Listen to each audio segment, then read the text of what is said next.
आपादमौलिपर्यन्तं गुरूणामाकृतिं स्मरेत् तेन विज्ञाः प्रणश्यन्ति सिद्ध्यन्ति च मनोरथाः। नारायणं सुरगुरुं जगदेकनाथं भक्तप्रियं सकललोकनमस्कृतं च त्रैगुण्यवर्जितमजं विभुमाद्यमीशं वन्दे भवज्ञममरा सुरसिद्धवन्द्यं। व्यासाय प्रतिमेतिहासरचनोल्लासाय दुर्वादिनां त्रासाय सकराय सत्सुकृतविश्वासाय दोषद्विषे भासाय मुनरम्यतोय सुदृशायासाय मासे विने दासाय भयदाय मध्वगुरुर्द्वासाय तुभ्यं नमः। नारायणं नमस्कृत्य नरं चैव नरोत्तमं देवीं सरस्वतीं व्यासं ततो जयमुदीरये। अभ्रमं भङ्गरहितमजडं विमलं सदा आनन्दतीर्थमतुलं भजे तापत्रयापहं। श्रीमतो राघवेन्द्रस्य नमामि पदपङ्कजे कामिताशेषकल्याण कलनाकल्पपादपो। ಶ್ರೀ ಗುರುಭ್ಯೋ ನಮಃ. ಕಲಿಯುಗದ ಸಜ್ಜನರ ಉದ್ಧಾರಕ್ಕೋಸ್ಕರವಾಗಿ ಕರ್ಮಭೂಮಿಯಾದ ಭಾರತದಲ್ಲಿ ಅವತಾರವನ್ನು ಮಾಡಿದ ವಾಯುದೇವರು ಆನಂದ ತೀರ್ಥರಾಗಿ ಅದ್ಭುತವಾದ ಅನೇಕ ಗ್ರಂಥಗಳ ರಚನೆಯನ್ನು ಮಾಡಿಕೊಟ್ಟಿದ್ದಾರೆ. ಅವುಗಳ ಪೈಕಿ ಇತಿಹಾಸ ಪುರಾಣಗಳ ಮಾರ್ಗದಲ್ಲಿ ಹೋಗತಕ್ಕಂಥವರಿಗೆ ಶ್ರೇಷ್ಠವಾದ ಮಾರ್ಗವನ್ನು ಸೂಚನೆ ಮಾಡಲಿಕ್ಕೆ ಪರಮಶ್ರೇಷ್ಠವಾದ ಮಹಾಭಾರತ ತಾತ್ಪರ್ಯ ನಿರ್ಣಯವನ್ನು ರಚನೆ ಮಾಡಿಕೊಟ್ಟಿದ್ದಾರೆ. ಇಂತಹ ಮಹಾಭಾರತದಲ್ಲಿ ಅನೇಕ ವ್ಯತ್ಯಾಸಗಳಾಗಿ ಪಾಠಾಂತರಗಳಾಗಿ ಕೆಲವುಗಳನ್ನು ತೆಗೆದು ಕೆಲವನ್ನು ಸೇರಿಸಿ ಕೆಲವು ದೈವಾತ್ ಕೆಲವು ಅದೃಶ್ಯವಾಗಿ ಸಜ್ಜನರು ಪಾಠದ ನಿರ್ಣಯ ಮಾಡಲಿಕ್ಕಾಗದೇ ಇದ್ದಾಗ ವೇದವ್ಯಾಸ ದೇವರಿಂದ ಅಪ್ಪಣೆಗೊಂಡ ಆನಂದತೀರ್ಥ ಭಗವತ್ಪಾದರು ಪರಮಶ್ರೇಷ್ಠವಾದ ಮಹಾಭಾರತ ತಾತ್ಪರ್ಯ ನಿರ್ಣಯವನ್ನು ಬರೆದಿದ್ದಾರೆ. ಅಂತಹ ಮಹಾಭಾರತ ತಾತ್ಪರ್ಯ ನಿರ್ಣಯದಲ್ಲಿ 32 ಅಧ್ಯಾಯದಲ್ಲಿ 5000ಕ್ಕೂ ಮಿಕ್ಕ ಶ್ಲೋಕಗಳಲ್ಲಿ ಅಡಕವಾಗಿರುವ ಹರಿವಂಶದ ಕೃಷ್ಣನ ಕಥೆ, ರಾಮಾಯಣದ ಕಥೆ ಮತ್ತು ಮಹಾಭಾರತದ ಕಥೆ ಮೂರಕ್ಕೂ ನಿರ್ಣಯವನ್ನು ಒಂದೇ ಗ್ರಂಥದಲ್ಲಿ ಬರೆಯುತ್ತಾ ಆನಂದತೀರ್ಥ ಭಗವತ್ಪಾದರು ಮಾಡಿದ ಉಪಕಾರವನ್ನು ನಮ್ಮೆಲ್ಲರಿಗೆ ಸರಿಯಾದ ರೀತಿಯಲ್ಲಿ ತಲುಪಿಸಲಿಕ್ಕೋಸ್ಕರವಾಗಿ ವಾಯುದೇವರ ಆವೇಶಕ್ಕೆ ಒಳಗಾಗಿರತಕ್ಕಂತಹ ಪ್ರಹ್ಲಾದರಾಜರ ಅವತಾರಿಗಳಾದ ಮಂತ್ರಾಲಯ ಪ್ರಭುಗಳು ಕಾಮಧೇನು ಕಲ್ಪವೃಕ್ಷರು ಎಂಬುದಾಗಿ ಪ್ರಸಿದ್ಧರಾಗಿರತಕ್ಕಂತಹ ಆನಂದತೀರ್ಥ ಭಗವತ್ಪಾದರ ಅನುಗ್ರಹಕ್ಕೆ ಪಾತ್ರರಾದ ರಾಘವೇಂದ್ರ ಸ್ವಾಮಿಗಳು ಮಹಾಭಾರತ ತಾತ್ಪರ್ಯ ನಿರ್ಣಯ ಭಾವಸಂಗ್ರಹ ಎಂಬುವ ಪರಮಾದ್ಭುತವಾದ ಗ್ರಂಥವನ್ನು ರಚನೆ ಮಾಡಿದ್ದಾರೆ. ಅದರಲ್ಲಿ 2ನೇ ಶ್ಲೋಕವನ್ನು ನಾವು ನೋಡ್ತಾ ಇದ್ದೇವೆ. ಅನೇಕ ಪ್ರಕ್ಷೇಪಗಳು, ಆ ಪ್ರಕ್ಷೇಪಗಳಿಂದ ಆಗಿರತಕ್ಕಂಥ ಅನಾಹುತಗಳು, ಇದನ್ನೆಲ್ಲವನ್ನೂ ಕೂಡ ನಿರೂಪಣೆ ಮಾಡ್ತಾ ಆನಂದತೀರ್ಥ ಭಗವತ್ಪಾದರು ಒಂದು ಮಾತನ್ನಂತಾರೆ. ಎಲ್ಲಿಯ ತನಕ ಪ್ರಕ್ಷೇಪ ಆಗಿದೆ ಅಂದರೆ ಭಾರತದ ಮೊದಲನೆಯ ಶ್ಲೋಕವನ್ನೇ ತೆಗೆದುಹಾಕಿಬಿಟ್ಟಿದ್ದಾರೆ. ಭಾರತದ ಮೊದಲನೆಯ ಶ್ಲೋಕ ಪರಮಾದ್ಭುತವಾಗಿರತಕ್ಕಂತಹ ಶ್ಲೋಕ. ನಾರಾಯಣಂ ಸುರಗುರುಂ ಜಗದೇಕನಾಥಂ ಎನ್ನುವುದು ಇವತ್ತಿನ ಎಷ್ಟೋ ಪುಸ್ತಕಗಳಲ್ಲಿ ಇಲ್ಲವೇ ಇಲ್ಲ. ಅದಕ್ಕೆ ರಾಘವೇಂದ್ರ ಸ್ವಾಮಿಗಳಂದರು, ಸದ್ಗ್ರಂಥಾನಾಂ ಸಮೂಹೇ ಜಗತಿ ವಿಲುಲಿತೆ ಏನ ತದ್ಭಾವ ಮುಚ್ಚೈಹಿ ವಕ್ತುಂ ಮಧ್ವೋ ನಿಯುಕ್ತಃ ವೇದಿತ ಸುವಚಸಾಂ ಉದ್ಧೃತಿಂ ಭಾರತಸ್ಯ ಎಂಬುದಾಗಿ. ಸದ್ಗ್ರಂಥಗಳ ಸಮೂಹ ಜಗತ್ತಿನಲ್ಲಿ ನಷ್ಟವಾದಾಗ ಅವುಗಳ ಉತ್ತಮ ಭಾವವನ್ನು ಹೇಳಲಿಕ್ಕೆ ಪರಮಾತ್ಮನಿಂದ ಆಜ್ಞಪ್ತರಾದ ಮಧ್ವಾಚಾರ್ಯರು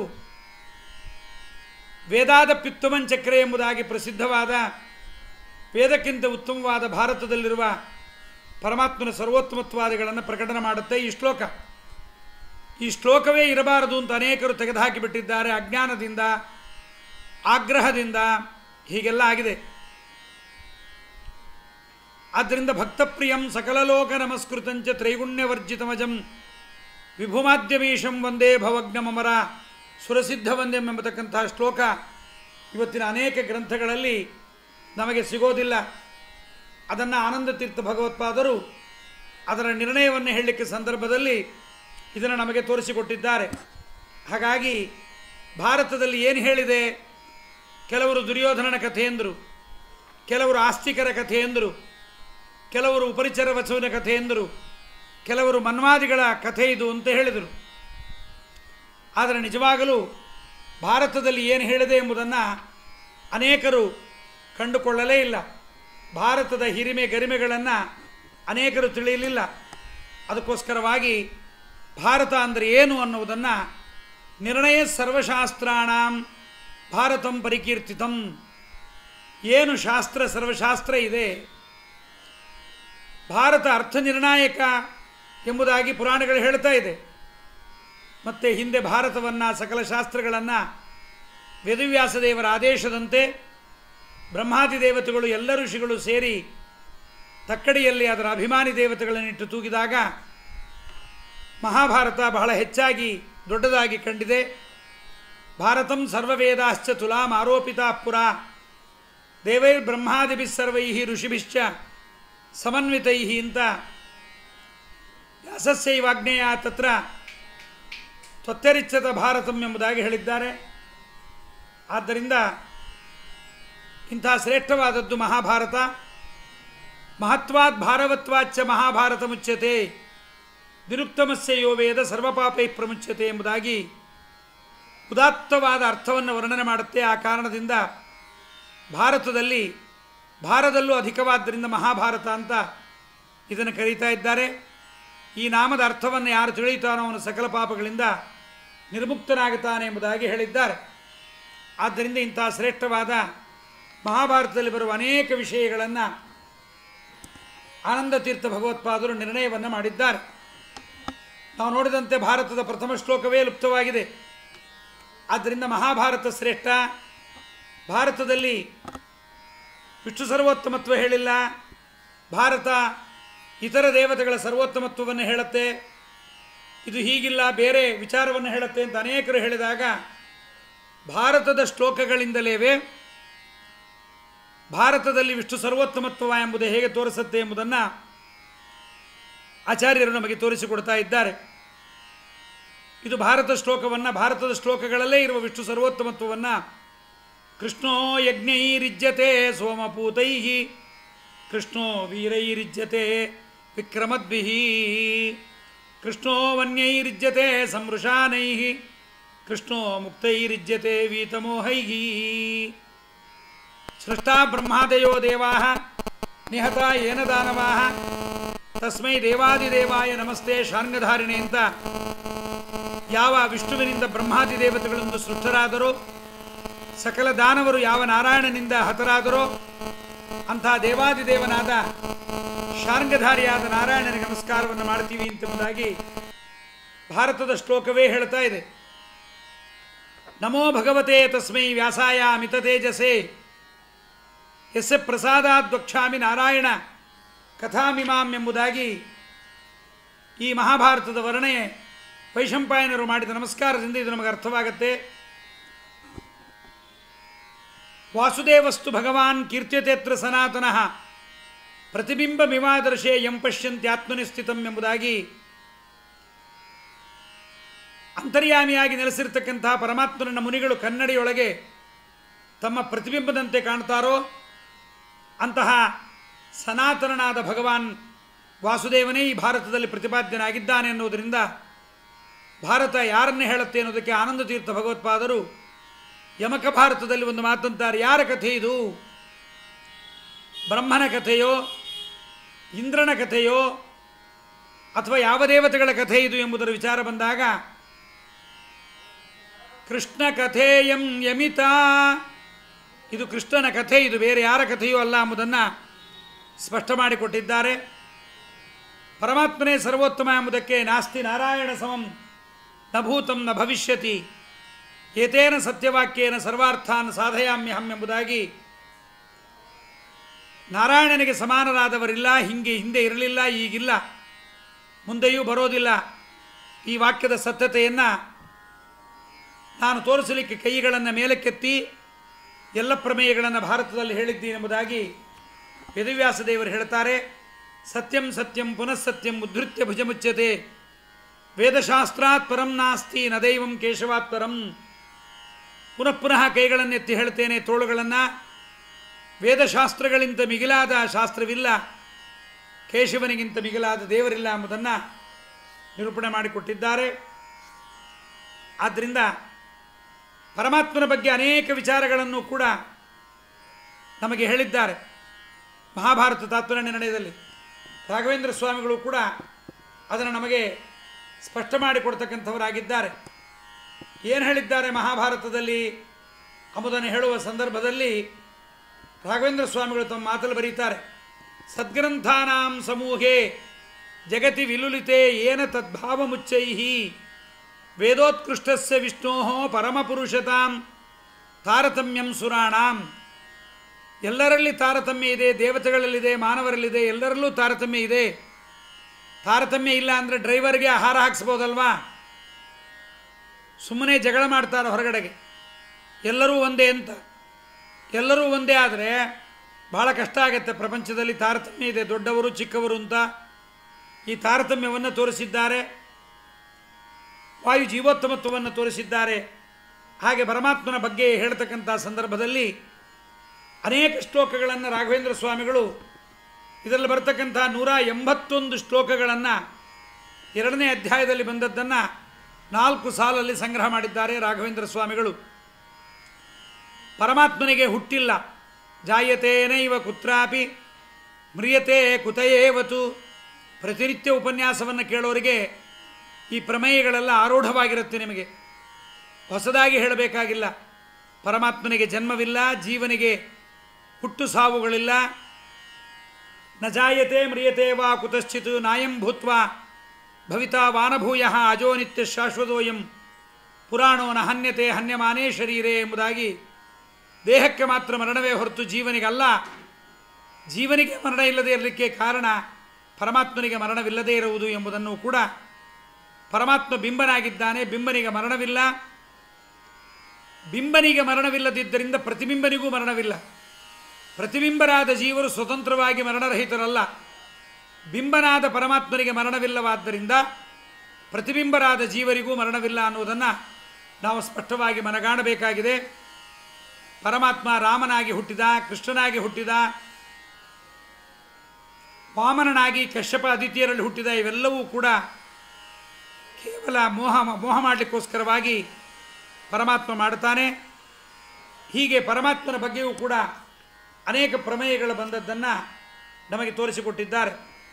ಹಾಗೆ ಮಹಾಭಾರತದಲ್ಲಿ ಬರ್ತಕ್ಕಂತಹ ಗೀತಾ ಶ್ಲೋಕಗಳಲ್ಲಿ ಪರಮಾತ್ಮನ ಅರ್ಜುನನಿಗೆ ಉಪದೇಶವನ್ನು ಮಾಡುವ ಸಂದರ್ಭದಲ್ಲಿ ಹೇಗೆ ಇವನು ಪರಮಾತ್ಮ ತಾನು ಸರ್ವೋತ್ತಮ ಎಂಬುದನ್ನು ಅರ್ಜುನನಿಗೆ ಹೇಳ್ತಾ, ಪರಮಾತ್ಮ ಶ್ರೀಕೃಷ್ಣ ಪರಮಾತ್ಮ ಹೇಗೆ ಅರ್ಜುನನಿಗೆ ಅನುಗ್ರಹವನ್ನು ಮಾಡಿದ್ದಾನೆ ಅನ್ನುವುದನ್ನು ಕೂಡ ತೋರಿಸ್ತಾ, ಸುವಾಕ್ಯಗಳನ್ನು ಭಾರತದ ವಾಕ್ಯವನ್ನು ತೋರಿಸ್ತಾ ಅಂತ ಇದ್ದಾರೆ. ಅರ್ಜುನನಿಗೆ ಪರಮಾತ್ಮ ಹೇಳ್ತಾ ಇದ್ದಾನೆ ಭಗವದ್ಗೀತಾ ಶ್ಲೋಕದಲ್ಲಿ, ಜ್ಞಾನಂ ತೇಹಂ ಸವಿಜ್ಞಾನಂ ಇದಂ ವಕ್ಷಾಮ್ಯಶೇಷತಃ ಯಜ್ಞಾತ್ವಾ ನೇಹಭೂಯೋನ್ಯತ್ ಜ್ಞಾತವ್ಯಂ ಅವಶಿಷ್ಯತೆ. ಅರ್ಜುನ, ನೀನು ನನ್ನಲ್ಲಿ ತಿಳಿಯಬೇಕಾಗಿರ್ತಕ್ಕಂಥ ವಿಶೇಷ ಮಹಿಮೆಗಳ ಸಹಿತವಾಗಿ ಎಲ್ಲ ಮಹಿಮೆಗಳನ್ನು ಪೂರ್ತಿಯಾಗಿ ನಿನಗೆ ಹೇಳ್ತೀನಿ, ಕೇಳು. ಇವನ್ನು ತಿಳಿದ ಮೇಲೆ ನಿನಗೆ ನಾನು ಹೇಳಿದ ವಿಷಯದಲ್ಲಿ ಬೇರೆ ಕೇಳಬೇಕಾಗಿರ್ತಕ್ಕಂಥದ್ದು, ತಿಳಿಯಬೇಕಾಗಿರ್ತಕ್ಕಂಥ ವಿಷಯ ಯಾವುದೂ ಉಳಿಯೋದಿಲ್ಲ. ಆದ್ದರಿಂದ ನಾನು ಯಾರೋ ವಸುದೇವನ, ದೇವಕಿಯ, ನಂದಗೋಪ ಯಶೋದೆಯರ ಮಗನಲ್ಲ. ನಿಮ್ಮೆಲ್ಲರಂತೆ ಹುಟ್ಟು ಸಾವುಗಳಿಗೆ ಒಳಗಾಗಿರ್ತಕ್ಕಂಥವನು ನಾನಲ್ಲ.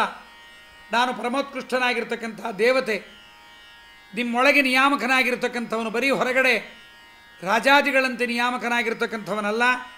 ಅಹಂ ಕೃಷ್ಣಸ್ಯ ಜಗತಃ ಪ್ರಭವ ಪ್ರಳಯಸ್ತಥಾ ಮತ್ತ ಪರತರಂ ನಾಣ್ಯತ್ ಕಿಂಚಿದಸ್ತಿ ಧನಂಜಯ. ಅರ್ಜುನ, ಈ ಸಮಸ್ತವಾದ ಪ್ರಪಂಚದ ಉತ್ಪತ್ತಿ, ಸೃಷ್ಟಿ ಮತ್ತು ಪ್ರಳಯ ಮುಖ್ಯವಾಗಿ ನನ್ನಿಂದಲೇ ಆಗತ್ತೆ ಅರ್ಜುನ. ನನ್ನಿಂದ ಹೊರತಾಗಿರ್ತಕ್ಕಂಥ ಪರತತ್ವ ಎಂಬತಕ್ಕಂಥದ್ದು ಪರತರವಾದ ತತ್ವ ಇಲ್ಲ.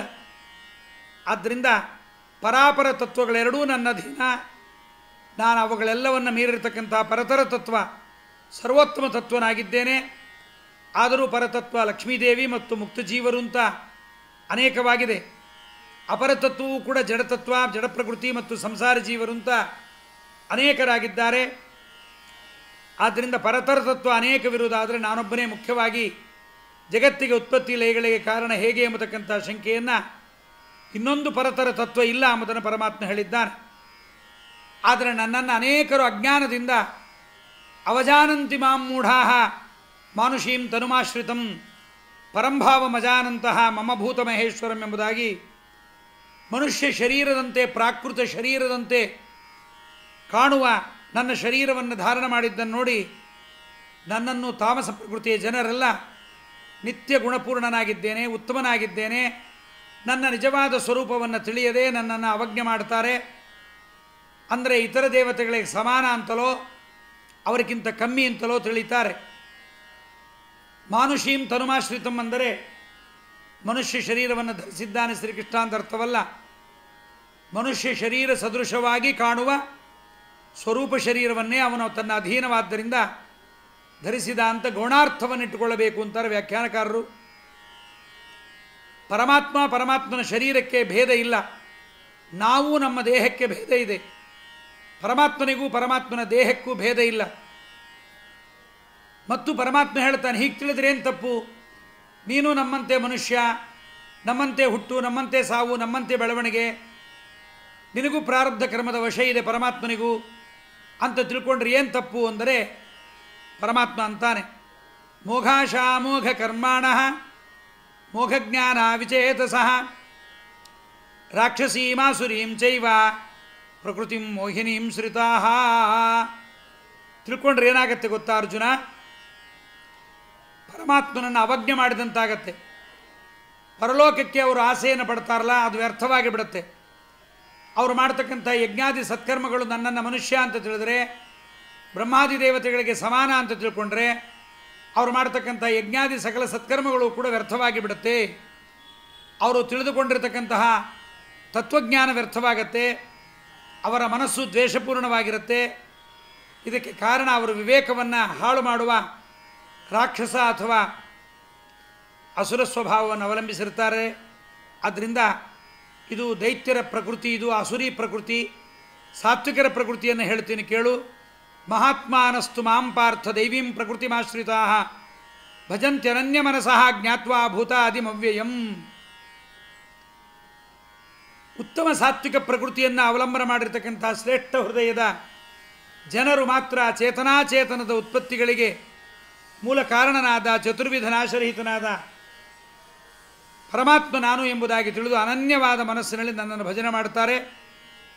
ಅದನ್ನು ಕೇಳಿ ಅರ್ಜುನ ಅಂತಾನೆ, ಸ್ವಾಮಿ ನೀನು ಯಾರು ಅಂತ ಗೊತ್ತಾಯಿತು. ಪಿತಾಸಿ ಲೋಕಸ್ಯ ಚರಾಚರಸ್ಯ ತ್ವಮಸ್ಯ ಪೂಜ್ಯಸ್ಯ ಗುರುರ್ಗರೀಯಾನ್ ನೊತತ್ಸಮೋಸ್ತ್ಯಭ್ಯಧಿಕಂ ಕುತೂನ್ಯಃ ಲೋಕತ್ರಯೇಪ್ಯ ಪ್ರತಿಮ ಪ್ರಭಾವ ಅಂತಾನೆ.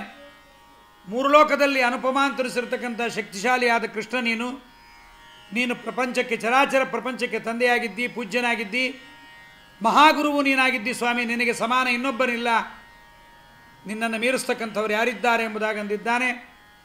ಹಾಗೆ ಪರಮಾತ್ಮ ಹೇಳಿದ್ದಾನೆ, ನೋಡಪ್ಪ, ಇಬ್ಬರಿದ್ದಾರೆ ಲೋಕದಲ್ಲಿ. ಅಸ್ವತಂತ್ರ ಚೇತನ ವರ್ಗದಲ್ಲಿ ಕ್ಷರ ಮತ್ತು ಅಕ್ಷರ ಅಂತ ಎರಡು ಬಗೆಯ ಚೇತನರಿದ್ದಾರೆ. ಬ್ರಹ್ಮಾದಿ ಸಕಲ ಚೇತನರು ಕ್ಷರ ಅಂತ ಅನ್ನಿಸ್ತಾರೆ. ಮಹಾಲಕ್ಷ್ಮೀ ದೇವಿ ಕ್ಷರ ಅಂತ, ಅಕ್ಷರ ಅಂತ ಅನ್ನಿಸ್ತಾಳೆ.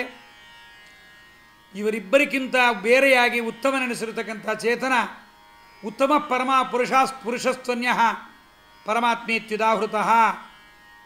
ಆದ್ದರಿಂದ ಪರಮಚೇತನ ನಾನಾಗಿದ್ದೇನೆ, ಪರಮಾತ್ಮನಾಗಿದ್ದೇನೆ.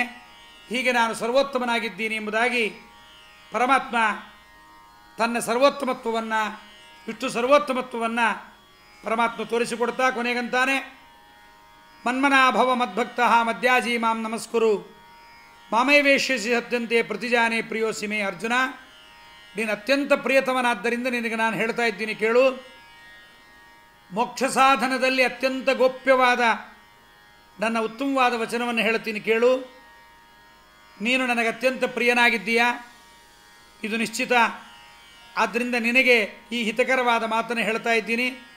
ಅದೇನೆಂದರೆ, ನೀನು ನನ್ನನ್ನು ಮನಸ್ಸಲ್ಲಿಡು, ನನ್ನ ಭಕ್ತನಾಗು, ನನ್ನ ಪ್ರೀತನಾಗಿ ಪ್ರೀತಿಗಾಗಿ ಯಜ್ಞವನ್ನು ಮಾಡು, ನನ್ನನ್ನೇ ನಮಸ್ಕಾರ ಮಾಡು, ಅದರಿಂದ ನೀನು ನನ್ನನ್ನು, ನನ್ನ ಲೋಕವನ್ನು, ದುಃಖರಹಿತವಾದ ಸುಖವನ್ನು ಹೊಂದುತ್ತೀಯ, ಇದು ಸತ್ಯ, ನೀನು ನನಗೆ ಪ್ರಿಯನಾದ್ದರಿಂದ ಈ ಮಾತನ್ನು ಪ್ರತಿಜ್ಞೆ ಮಾಡಿ ಹೇಳ್ತಾ ಇದ್ದೀನಿ ಎಂಬುದಾಗಿ.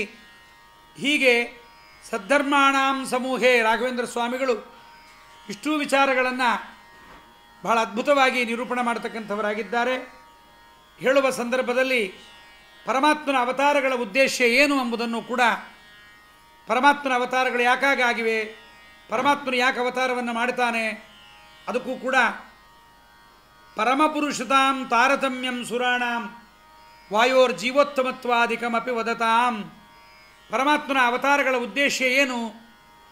ಕುಂತಿ ಭಾಗವತದಲ್ಲಿ ಒಂದು ಮಾತಂತಾಳೆ, ಕೃಷ್ಣ ನಿನ್ನನ್ನು ಅನೇಕರು ಹೇಳ್ತಾರೆ, ಪಾಂಡವಾನಾಂ ಹಿತಾರ್ಥಾಯ ದೈತ್ಯಾನಾಂ ನಿಧನಾಯ ಚ ಕೌರವಾಣಾಂ ವಿನಾಶಾಯ, ಕೌರವರ ನಾಶಕ್ಕೋಸ್ಕರವಾಗಿ ನೀನು ಅವತಾರ ಮಾಡಿದ್ದೀಯಾ, ಭೂಭಾರ ಹರಣ ಮಾಡಲಿಕ್ಕೆ ಮಾಡಿದ್ದೀಯಾ ಅಂತ. ಇಲ್ಲ ಸ್ವಾಮಿ, ನಿನ್ನ ಅವತಾರದ ಉದ್ದೇಶ ಇದಲ್ಲವೇ ಅಲ್ಲ.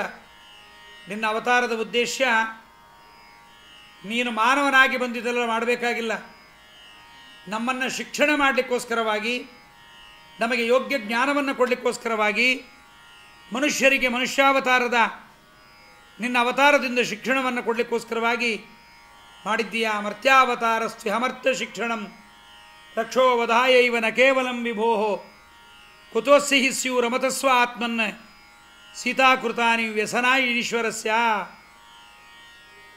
ಸ್ವತಂತ್ರನಾಗಿದ್ದು ತನ್ನ ಸ್ವರೂಪದಲ್ಲಿ ಆನಂದವನ್ನು ಪಡುವ ಪರಮಾತ್ಮನಿಗೆ, ಸರ್ವಸಮರ್ಥನಾದವನಿಗೆ ಸೀತಾ ನಿಮಿತ್ತಕವಾಗಿರತಕ್ಕಂಥ ದುಃಖ ಆಗೋದಿಲ್ಲ.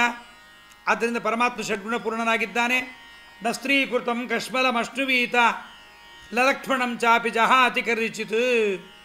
ಸೀತಾವಿಯೋಗ ನಿಮಿತ್ತವಾದ ದುಃಖವನ್ನು ಅತಿಯಾಗಿ ಸ್ತ್ರೀಯನ್ನು ಹಚ್ಚಿಕೊಂಡ್ರೆ ಹೀಗಾಗತ್ತೆ ಎಂಬುದನ್ನು ತೋರಿಸಿದೆಯೇ ಹೊರತು ನಿನಗೆ ಅದರ ದುಃಖವಿಲ್ಲ ಎಂಬುದನ್ನೆಲ್ಲವನ್ನೂ ಕೂಡ ಪರಮಾತ್ಮ ಎಂಥವನು ಅಂತಂದರೆ ಬ್ರಹ್ಮಾದಿ ದೇವತೆಗಳಿಗಿಂತ ಉತ್ತಮ.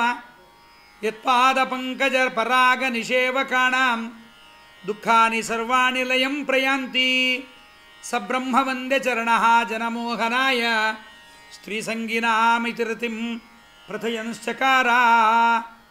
ಯಾವ ಪರಮಾತ್ಮನ ಶ್ರೀಹರಿಯ ಪಾದಕಮಲಗಳ ಪರಾಗವನ್ನು, ದೇವರ ಪಾದಕಮಲಗಳ ಮೇಲೆ ಬಿದ್ದ ಹೂವಿನ ಪರಾಗಗಳನ್ನು ಯಾರು ಸೇವನೆ ಮಾಡ್ತಾರೆ ಅವರಿಗೆ ಎಲ್ಲ ದುಃಖಗಳು ನಾಶವನ್ನು ಹೊಂದತ್ತೆ.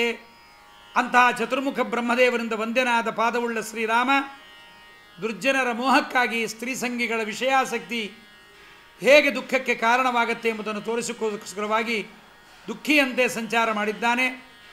ಇದೆಲ್ಲ ಹನುಮಂತ ದೇವರು ಭಾಗವತದ 5ನೇ ಸ್ಕಂದದಲ್ಲಿ ಕಿಂಪುರುಷ ಖಂಡದಲ್ಲಿ ಹೇಳಿದ ಮಾತುಗಳು ಎಂಬುದನ್ನು ನಾವು ನೋಡಬೇಕು. ಮತ್ತು ಪರಮಾತ್ಮ ತನ್ನ ಅವತಾರಗಳಲ್ಲಿ ಮಾಡುವ ಮೋಹಗಳನ್ನು ತೋರಿಸ್ತಾರೆ ಬಹಳ ಅದ್ಭುತವಾಗಿ. ಕ್ವಚಿಚ್ಛಿವಂ ಕ್ವಚಿದೃಶೀನ್ ಕ್ವಚಿದ್ದೇವಾನ್ ಕ್ವಚಿನ್ನರಾನ್ ನಮತ್ಯರ್ಚತಿ ಸ್ತೌತಿ ವರಾನರ್ಥಯತೆ ಪಿತ ಲಿಂಗಂ ಪ್ರತಿಷ್ಠಾಪಯತಿ ವೃಣೋತ್ಯಸುರತೋ ವರಾನ್ ಸರ್ವೇಶ್ವರ ಸ್ವತಂತ್ರೋಪಿ ಸರ್ವಶಕ್ತಿಶ್ಚ ಸರ್ವದಾ ಸರ್ವಜ್ಞೋಪಿ ವಿಮೋಹಾಯ ಜನಾನಾಂ ಪುರುಷೋತ್ತಮ. ಪರಮಾತ್ಮ ಸರ್ವದಾ ಸರ್ವೇಶ್ವರ, ಸ್ವತಂತ್ರ, ಸರ್ವಶಕ್ತ, ಸರ್ವಜ್ಞನೇ ಆದರೂ ಕೂಡ ದುರ್ಜನರ ಮೋಹಕ್ಕಾಗಿ ಕೆಲವೆಡೆ ರುದ್ರದೇವರಿಗೆ ನಮಸ್ಕಾರವನ್ನು, ಋಷಿಗಳಿಗೆ ನಮಸ್ಕಾರವನ್ನು, ವಸುದೇವ ದೇವಾದಿಗಳಂಥ ವಸುದೇವ ದೇವಕಿ ಮೊದಲಾದ ದೇವತೆಗಳಿಗೆ ನಮಸ್ಕಾರವನ್ನು ಮಾಡ್ತಾನೆ, ಮನುಷ್ಯರಿಗೆ ನಮಸ್ಕಾರ ಮಾಡ್ತಾನೆ, ಆರಾಧನೆ ಮಾಡ್ತಾನೆ, ಹೊಗಳ್ತಾನೆ, ವರಗಳನ್ನು ಬೇಡ್ತಾನೆ, ಲಿಂಗ ಪ್ರತಿಷ್ಠಾಪನೆಯನ್ನು ಮಾಡ್ತಾನೆ. ಅಸುರರಿಂದಲೂ ಕೂಡ ವರವನ್ನು ಪರಮಾತ್ಮ ಪಡೀತಾನೆ. ಕೃಷ್ಣನ ಕೈಲಾಸ ಯಾತ್ರೆ ಮೊದಲಾದ ಈ ಎಲ್ಲ ವಿಚಾರಗಳನ್ನು ಕೂಡ ಹೇಳಿದ್ದಾರೆ. ಮತ್ತು ಬಹಳ ದೊಡ್ಡ ವಿಚಾರವನ್ನು ಭಾರತದ ಬಗ್ಗೆ ಆಚಾರ್ಯರು ಹೇಳಿದ್ದನ್ನು ಇಲ್ಲಿ ನಾವು ಸಂಗ್ರಹ ಮಾಡಬೇಕು. ಭಾರತದಲ್ಲಿ 3 ಅರ್ಥ ಇದೆ. ಕೆಲವರು ಮನ್ವಾದಿ ಅಂತಾರೆ, ಕೆಲವರು ಆಸ್ತಿಕಾದಿ ಅಂತಾರೆ, ಕೆಲವರು ಉಪರಿಚರನ ವಸುವಿನ ಕಥೆ ಅಂತಾರೆ. ಆದರೆ ಭಾರತಕ್ಕೆ 10 ಅರ್ಥಗಳಿದೆ. ತ್ರಯೋರ್ಥ ಸರ್ವವೇದೇಶು ದಶಾರ್ಥ ಸರ್ವಭಾರತೆ ವಿಷ್ಣು ಸಹಸ್ರನಾಮಾಪಿ ನಿರಂತರ ಶತಾರ್ಥಕಂ ಎಂಬುದಾಗಿ ಋಗ್ಭಾಷ್ಯದಲ್ಲಿ ಸ್ಕಾಂದ ಪುರಾಣದ ಈ ಮಾತನ್ನು ಹೇಳಿದ್ದಾರೆ. ಭಾರತದ ಅರ್ಥ ಭಾಷಾತ್ರಯ ಇದೆ, 10 ಅರ್ಥಗಳಿಂದ ಕೂಡಿದೆ ಮಹಾಭಾರತ. ವಿಷ್ಣು ಸಹಸ್ರನಾಮಕ್ಕೆ ನಿರಂತರವಾಗಿ 100 ಅರ್ಥಗಳಿದೆ ಎಂಬುದನ್ನು ನಾವು ಮನಗಾಣಬೇಕು. ಭಾರತಂಚಾಪಿ ಕೃತವಾನ್ ಪಂಚಮಂ ವೇದಮುತ್ತಮಂ. ವೇದಕ್ಕಿಂತಲೂ ಉತ್ತಮವಾಗಿರ್ತಕ್ಕಂಥ ಭಾರತವನ್ನು ವೇದವ್ಯಾಸದೇವರು ಹೆಸರು ಮಾಡಿದ್ದಾರೆ. ದಶಾವರಾರ್ಥಂ ಸರ್ವತ್ರ ಕೇವಲಂ ವಿಷ್ಣುಬೋಧಕಂ. ಮಹಾಭಾರತ ಇದು ಗೀತಾ ಭಾಷ್ಯದಲ್ಲಿ ಹೇಳ್ತಾ ಇದ್ದಾರೆ. ಇದು ಸ್ಕಾಂದ ಪುರಾಣದ ಮಾತೆ. ಕಡಿಮೆ ಅಂದರೆ ಮಹಾಭಾರತಕ್ಕೆ 10 ಅರ್ಥಗಳಿದೆ. ಎಲ್ಲ ಅರ್ಥಗಳು ಎಲ್ಲ ಪರಮಾತ್ಮನ ಪರವಾಗಿಯೇ ಇದೆ. ಅಧಿಕಾರಿ ಭೇದವಿಲ್ಲ. ಮನು ಆಸ್ತಿಕ ಉಪರಿಚರ ಅರ್ಥಗಳು ಅಧಿಕಾರ ಭೇದದಿಂದ ಹೊರಟಿದೆ. ಅಧಮ ಮಧ್ಯಮ ಉತ್ತಮಾಧಿಕಾರಿಗಳಿಗೆ ಕ್ರಮವಾಗಿ ಇದು 3 ಅರ್ಥಗಳಾಗತ್ತೆ ಎಂಬುದಾಗಿ ಜನಾರ್ದನ ಭಟ್ಟಿಯ ಮತ್ತು ವಾದರಾಜಗಳಲ್ಲಿ ಅದನ್ನು ನಿರೂಪಣೆ ಮಾಡಿದ್ದಾರೆ. ಮನ್ವಾದಿ ಅಂದರೆ ಮನುಗಳು ಆಳುವ ಕಾಲಕ್ಕೆ ಮನ್ವಾದಿ ಅಂತಾರೆ. ಸ್ವಯಂಭುವ, ಸ್ವಾರೋಚಿಷ, ಉತ್ತಮ, ತಾಪಸ, ರೈವತ, ಇಂದ್ರಸಾವರ್ಣಿ, ದೇವಸಾವರ್ಣಿ ಇವೇ ಮೊದಲಾದ ಮನುಗಳು ಅವರ ಆಳುವ ಕಾಲಕ್ಕೆ ಮನ್ವಾದಿ. ಅದು ಎಲ್ಲೋ ಒಂದು ಪರ್ವದಲ್ಲಿ ಎಲ್ಲೋ ಒಂದು ಅಧ್ಯಾಯದಲ್ಲಿ ಕೆಲವು ಕಡೆ ಮಾಡಿ ಹೇಳಿದ್ದಾರಷ್ಟೇ. ಆಸ್ತಿಕನ ಕಥೆ ಆದಿಪರ್ವದಲ್ಲಿ ಕೆಲವು ಕಡೆ ಮಾತ್ರ ಬರುತ್ತೆ, ಎಲ್ಲ ಕಡೆ ಬರೋದಿಲ್ಲ. ಯಾಕೆಂದರೆ ಆಸ್ತಿಕ ಜರತ್ಕಾರು ಮತ್ತು ಜರತ್ಕಾರುವಿನ ಮಗ, ವಾಸುಕಿಯ ಸೋದರಳಿಯ. ಅವನು ಜನಮೇಜಯ ರಾಜನ ಯಜ್ಞದಲ್ಲಿ ನಡೀತಕ್ಕಂಥ ಸರ್ಪಯಾಗವನ್ನು ನಿಲ್ಲಿಸಲಿಕ್ಕೋಸ್ಕರವಾಗಿ ಬಂದ ಮಹಾರಾಯ. ಅವನ ಕಥೆ ಹೇಳಿದ್ದೆ, ಆದ್ದರಿಂದ ಇದು ಆಸ್ತಿಕನ ಕಥೆ ಅಂತ ಕೆಲವರು ಹೇಳಿಬಿಟ್ರು. ಅಲ್ಲ, ಇನ್ನು ಉಪರಿಚರ ಅಂತ ವಸು ಒಬ್ಬ. ಆದ್ದರಿಂದ ಉಪರಿಚರ ಅಂದರೆ ಸರ್ವೇಷಾಂ ಉಪರಿ ಪರಮಾತ್ಮನ ಕಥೆ ಇದು. ಅಸ್ತಿ ಪರಮಾತ್ಮ ಎಂಬುದಾಗಿ ಯಾರು ಹೇಳ್ತಾರೆ ಅವರು ಪಾಂಡವರು, ದ್ರೌಪದಿ ಮೊದಲಾಗಿರ್ತಕ್ಕಂಥ ಅವರಿಗೆ ಆಸ್ತಿಕರು ಅಂತ ಹೇಳ್ತಾರೆ. ಆದ್ದರಿಂದ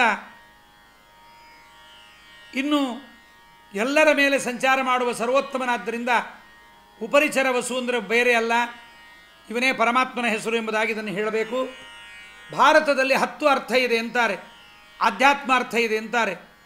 ಧರ್ಮ ಮುಕ್ತ, ಭಕ್ತಿ ಮುಕ್ತ ಆಗಿರತಕ್ಕಂಥ 10 ಗುಣ, ಶ್ರವಣಾದಿಗಳು, ಶೀಲ ವಿನಯಗಳು, ವೇದವಿದ್ಯೆ ಇವೇ ಎಲ್ಲಿ ಪ್ರತಿಪಾದ್ಯವಾಗಿದೆ ಆ ಭಾಗ ಮಾತ್ರ ಮನುಪ್ರತಿಪಾದಿಕ ಅಂತ ಜ್ಞಾನಿಗಳು ತಿಳಿಯುತ್ತಾರೆ. ಪರತತ್ವದ ಮನನಕ್ಕೆ ಸಾಧನವಾದ ಧರ್ಮಜ್ಞಾನಾದಿಗಳು. ಆದ್ದರಿಂದ ಪರಮಾತ್ಮನ ಸರ್ವೋತ್ತಮತ್ವವನ್ನು ಸರ್ವತ್ರ ಹೇಳ್ತಾ ಇದೆ. ಆದ್ದರಿಂದ ಇಲ್ಲಿ ಭಾರತಕ್ಕೆ ಬಹಳ ಅರ್ಥಗಳಿದೆ ಎಂಬುದನ್ನು ಅಧ್ಯಾತ್ಮನಿಷ್ಠವಾಗಿದೆ ಭಾರತ. ದುರ್ವಿಜ್ಞೇಯ ಮತಸ್ಸರ್ವೈ ಭಾರತಾರ್ಥಂತು ಸುರೈರಪಿ. ಸಮಗ್ರ ಭಾರತ ಗ್ರಂಥ ಅಧ್ಯಾತ್ಮ ಪರವಾಗಿದೆ. ಆದ್ದರಿಂದ ಅದು ಎಲ್ಲ ದೇವತೆಗಳಿಗೂ ಕೂಡ ಪೂರ್ತಿ ತಿಳಿಯಲಿಕ್ಕೆ ಶಕ್ಯವಾಗಿದೆ. ಭಾರತವನ್ನು ಸ್ವತಃ ವೇದವ್ಯಾಸದೇವರು ಬಲ್ಲವರು. ಅವರ ಅನುಗ್ರಹದಿಂದ ಚತುರ್ಮುಖ ಬಲ್ಲ. ಆದರೂ ವಿಷ್ಣು ಸರ್ವೋತ್ತಮತ್ವವೇ ಭಾರತದ ಸಾರಸಂಗ್ರಹ ಅಂತ. ತಥಾಪಿ ವಿಷ್ಣು ಪರತ ಭಾರತೆ ಸಾರಸಂಗ್ರಹ ಎಂಬುದನ್ನು ನಾವು ತಿಳಿಯಬಹುದಾಗಿದೆ. ಆದ್ದರಿಂದ ಇದರೊಳಗೆ ಪರಮಾತ್ಮನ ಜೀವೋತ್ತಮತ್ವ, ಪರಮಾತ್ಮನ ಸರ್ವೋತ್ತಮತ್ವವನ್ನು, ವಾಯು ಜೀವೋತ್ತಮತ್ವವನ್ನು ಹೇಳತಕ್ಕಂತಹ ಬಳಿತಾ ಸೂಕ್ತಾರ್ಥವನ್ನು ವಾಯೋರ್ ಜೀವೋತ್ತಮತ್ವಾಧಿಕಮಪಿ ವದತಾಂ ವ್ಯಾಸಮೀಡೇ ತಮೀಶಂ ಅಂದಿದ್ದಾರೆ. ಬಳಿತ್ಥ ತದ್ವಪುಷೇ ಧಾಯಿ ದರ್ಶನಂ ದೇವಸ್ಯ ವರ್ಗ ಸಹಸೋ ಯಥೋಜನಿ ಎಂಬತಕ್ಕಂಥ ಬಳಿತಾ ಸೂಕ್ತದ ಅರ್ಥವನ್ನು ಕೂಡ ಇಲ್ಲಿ ನಮಗೆ ನಿರೂಪಣೆ ಮಾಡಿದ್ದಾರೆ.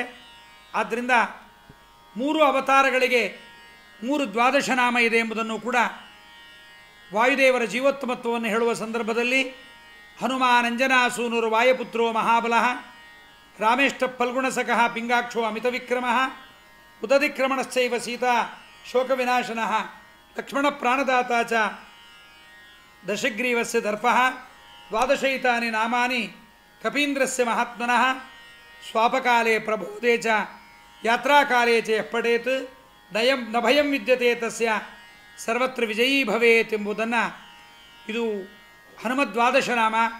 ವಾಯುದೇವರ 3 ಅವತಾರಗಳು. ಯಸ್ಯ ತ್ರೀಣ್ಯುದಿತಾನಿ ವೇದವಚನೆ ರೂಪಾಣಿ ದಿವ್ಯಾಣ್ಯಲಂ.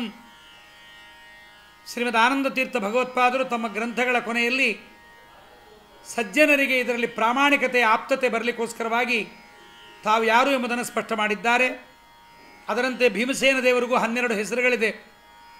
ಮಾರುತಿ ಪಾಂಡವೋ ಭೀಮಃ ಗದಾಪಾಣಿರ್ ರುಕೋದರಃ ಕೌಂತೇಯ ಕೃಷ್ಣದಯಿತಃ ಭೀಮಸೇನ ಮಹಾಬಲಃ ಜರಾಸಂಧಾಂತಕೃದ್ವೀರ ದುಶಾಸನ ವಿನಾಶನಃ ದ್ವಾದಶೈತಾನಿ ನಾಮಾನಿ ಭೀಮಸ್ಯ ನಿಯತಂ ಪಠನ್ ಆಯುರಾರೋಗ್ಯ ಸಂಪತ್ತಿಂ ಅರಿಪಕ್ಷಕ್ಷಯಂ ಲಭೇತಂತ ಭೀಮನ ಈ 12 ನಾಮಗಳನ್ನು ಸ್ಮರಣೆ ಮಾಡತಕ್ಕಂಥವರು ಕೂಡ ತಾವು ಸಕಲ ದೋಷಗಳಿಂದ ಪರಿಪೂರ್ಣರಾಗುತ್ತಾರೆ, ದೂರರಾಗುತ್ತಾರೆ, ಪರಿಹೃತರಾಗುತ್ತಾರೆ.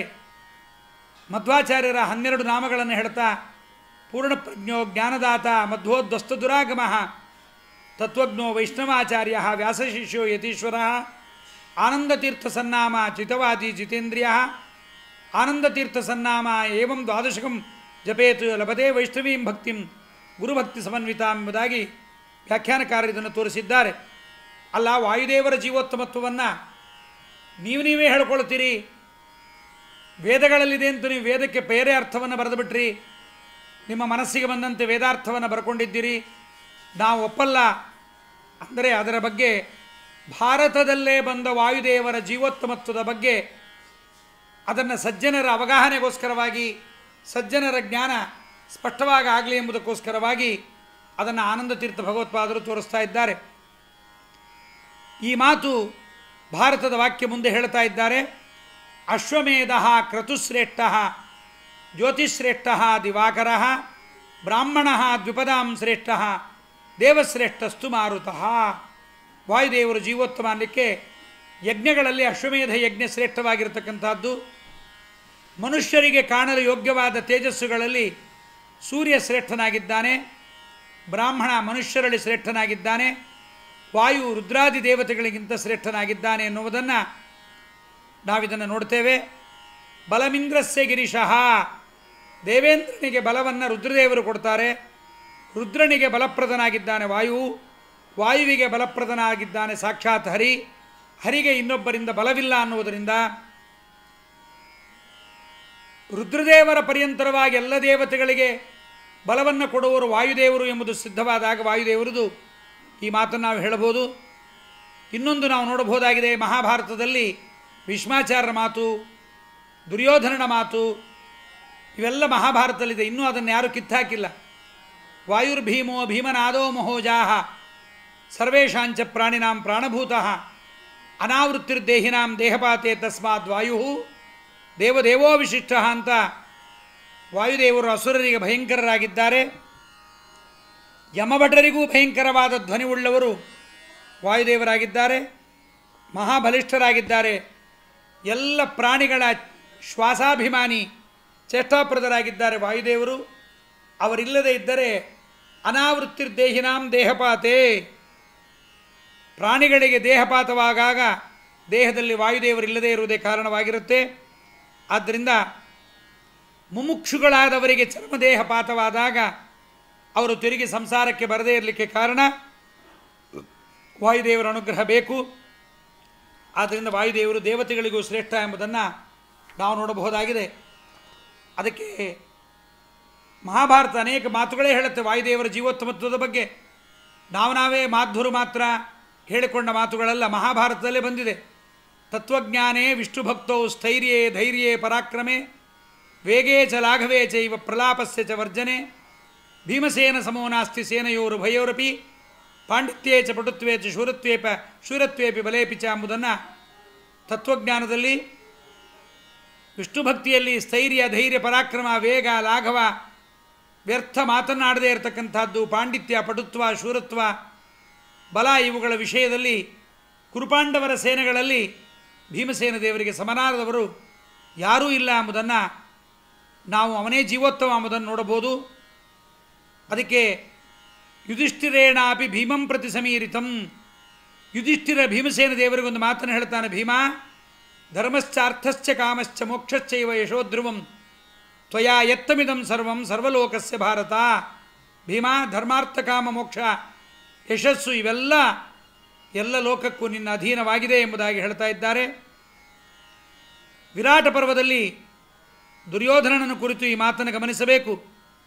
ಭೀಮಶ್ಚ ಬಲಭದ್ರಶ್ಚ ಮದ್ರರಾಜಶ್ಚ ವೀರ್ಯವಾನ್ ಚತುರ್ಥ ಕೀಚಕಶ್ಚೈವ ಕೀಚಕಸ್ತೇಷಾಂ ಪಂಚಮಂ ನಾನು ಶುಶ್ರಮಃ ಅಂತ ದುರ್ಯೋಧನನೇ ಭೀಮನ ಬಲವನ್ನು ಒಪ್ಪಿಕೊಂಡಿದ್ದಾನೆ. ಬಲವಂತರು 4 ಜನ, ಒಬ್ಬ ಭೀಮ, ಎರಡನೇವನು ಬಲರಾಮ, ಮೂರನೆಯವನು ಮದ್ರರಾಜನಾಗಿದ್ದಾನೆ, 4ನೇವನು ಕೀಚಕ. ಇವರಿಗಿಂತ ಉತ್ತಮರಾದವರು ಯಾರೂ ಇಲ್ಲ ಎಂಬುದನ್ನಾಗಿ ನಾವು ನೋಡ್ತಾ ಇದ್ದೇವೆ. ಪರಮಾತ್ಮನು ಹೇಳ್ತಾನೆ, ಅಸ್ಮಿನ್ ಯುದ್ಧೇ ಭೀಮಸೇನ ತ್ವಯಿ ಭಾರತ್ ಸಮಾಹಿತಃ ದೂರರ್ಜುನೇನ ಓಢವ್ಯ ಇತರೋ ಜನಃ. ಅರ್ಜುನ, ನಿನ್ನ ಮೇಲೆ ಭಾರತದ ಯುದ್ಧದಲ್ಲಿ ನೀನೇ ಭಾರವನ್ನು ಧಾರಣ ಮಾಡಬೇಕು, ಬೇರೊಬ್ಬರಲ್ಲ.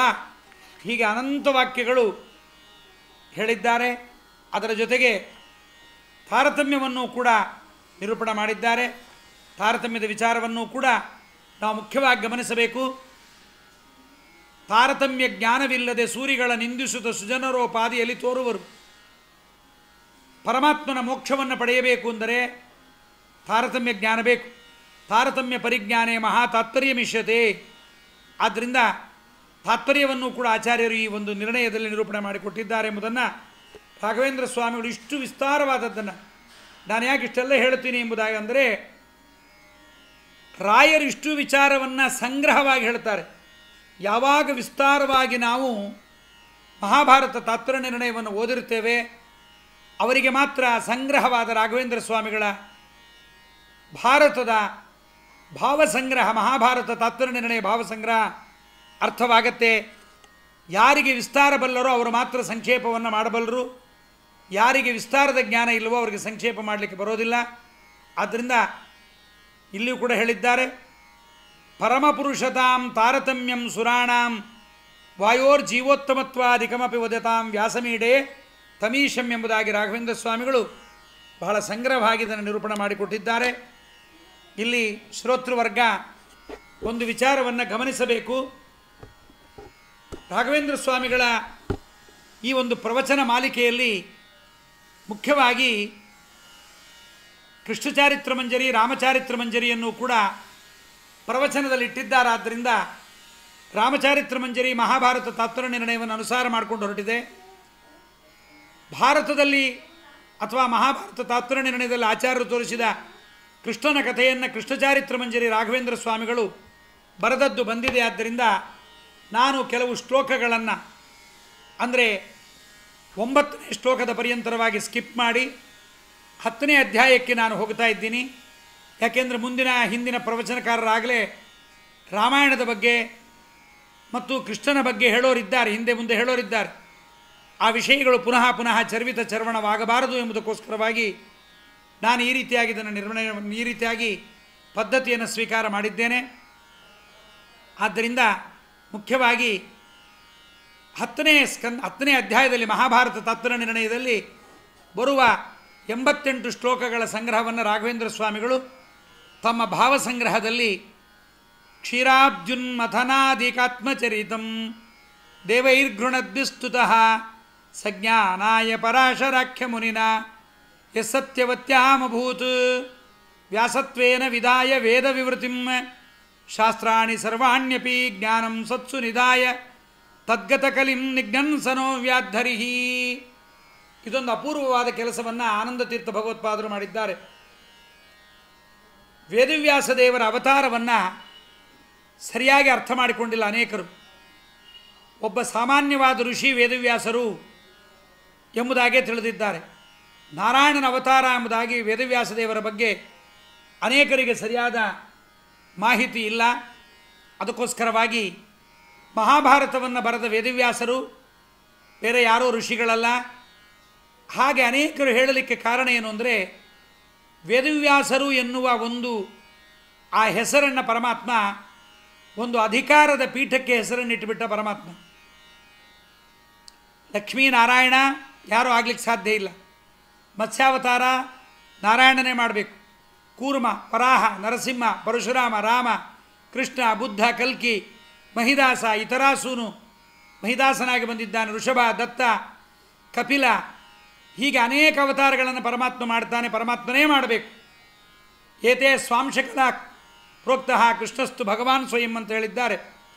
ಅಂತಹ ಪರಮಾತ್ಮ ವೇದವ್ಯಾಸಾವತಾರವನ್ನು ಅಸುರಜನ ಮೋಹನಕ್ಕೋಸ್ಕರವಾಗಿ ಬೇರೆಯವರು ಬರ್ತಾರೆ. ಮುಂದಿನ 29ನೇ ಏನು ದ್ವಾಪರ ಯುಗದ ಕಲಿಯುಗದ ಸಂಧಿಕಾಲದಲ್ಲಿ ದ್ರೌಣಿರ್ವ್ಯಾಸ ಅಂತ ದ್ರೋಣಾಚಾರ್ಯರ ಮಕ್ಕಳಾಗಿರ್ತಕ್ಕಂಥ ಅಶ್ವತ್ಥಾಮಾಚಾರ್ಯರು ವೇದವ್ಯಾಸ ದೇವರ ಕೆಲಸ ಏನು ಮಾಡಿದ್ದಾರೆ ಅವರು ಬಂದು ಮಾಡ್ತಾರೆ. ಈ ಒಂದು ಅಜ್ಞಾನ ಇರೋದರಿಂದ ಅನೇಕರು ವೇದವ್ಯಾಸ ದೇವರನ್ನು ಕಶ್ಚನ ಋಷಿ ಅಪಾಂತರತಮ ಎಂಬತಕ್ಕಂಥ ಋಷಿ ಎಂಬುದಾಗಿ ಹೇಳಿದ್ದಾರೆ.